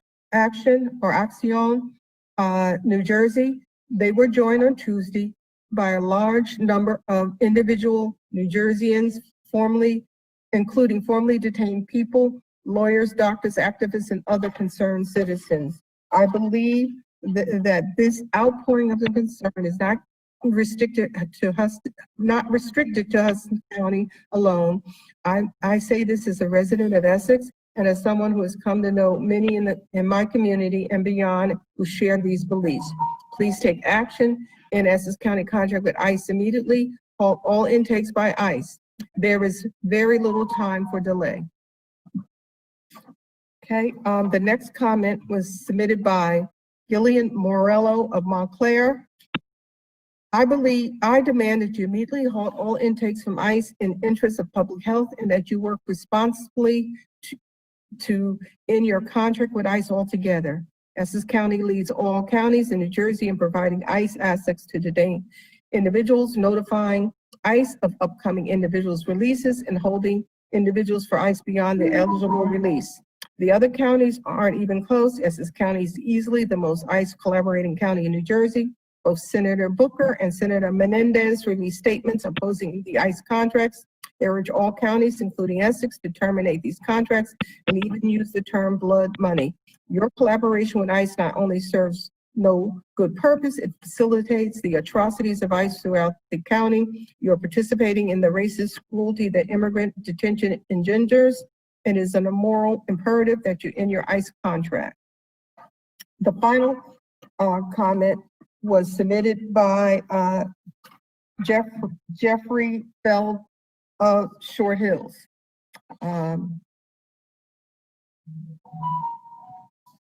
Okay, and this is for non-agenda items. And this is number 6. He had a list of several, and the first 5 were for agenda items. Did the board president review and authorize the December 11th, 2020 written response to Attorney Feld? Number 7, when did each freeholder receive a copy of the state's long-term tax exemption law handbook issued on or about November 18th, 2020? Number 8, when did each freeholder learn that the DLGS executive director, a local finance board chair, under whose watch the September 24th, 2020 virtual meeting guidance and long-term tax exemption handbook were issued, was to become the NJHMFA executive director effectively January 1st, 2021. Number 9, with respect to the county 2020 calendar year 2020 audit, what steps has the county legislative branch taken to ensure adequate mandatory annual long-term tax exemption audit disclosures in the upcoming calendar year 2020 audit to be prepared by Samuel Klein and Company? Number 10, what steps has the county legislative branch taken to collect all long-term tax exemption revenues due the county from all Essex County municipalities under the long-term tax exemption law? Number 11, who authorized a written legal opinion or memorandum reference in the December 11th, 2020 written response that the non-urban renewal entity NJHMFA long-term tax exemption was not repealed and replaced effective April the 17th, 1992. Number 12, Who authorized a written legal opinion or memorandum reference in December the 11th, 2020 written response that no long-term tax exemption revenues are due and owing the county? C, City of Orange Township, calendar year 2018 and calendar year 2019 audits. Number 13, who authorized the written legal opinion or memorandum reference in the December 11th, 2020 responses that the county's long-term tax exemption audit disclosures were adequate? See City of Orange Township, calendar year 2018 and calendar year 2019 audits. Number 14, who authorized a written legal opinion or memorandum that the same lawyer can simultaneously represent the county's executive and legislative branch in a Newark 2 annual audit disclosure and collection dispute? Time is up, and the remainder of this letter will be read into the record in its entirety at a later time. Mr. President, that concludes the public comment session on non-agenda items.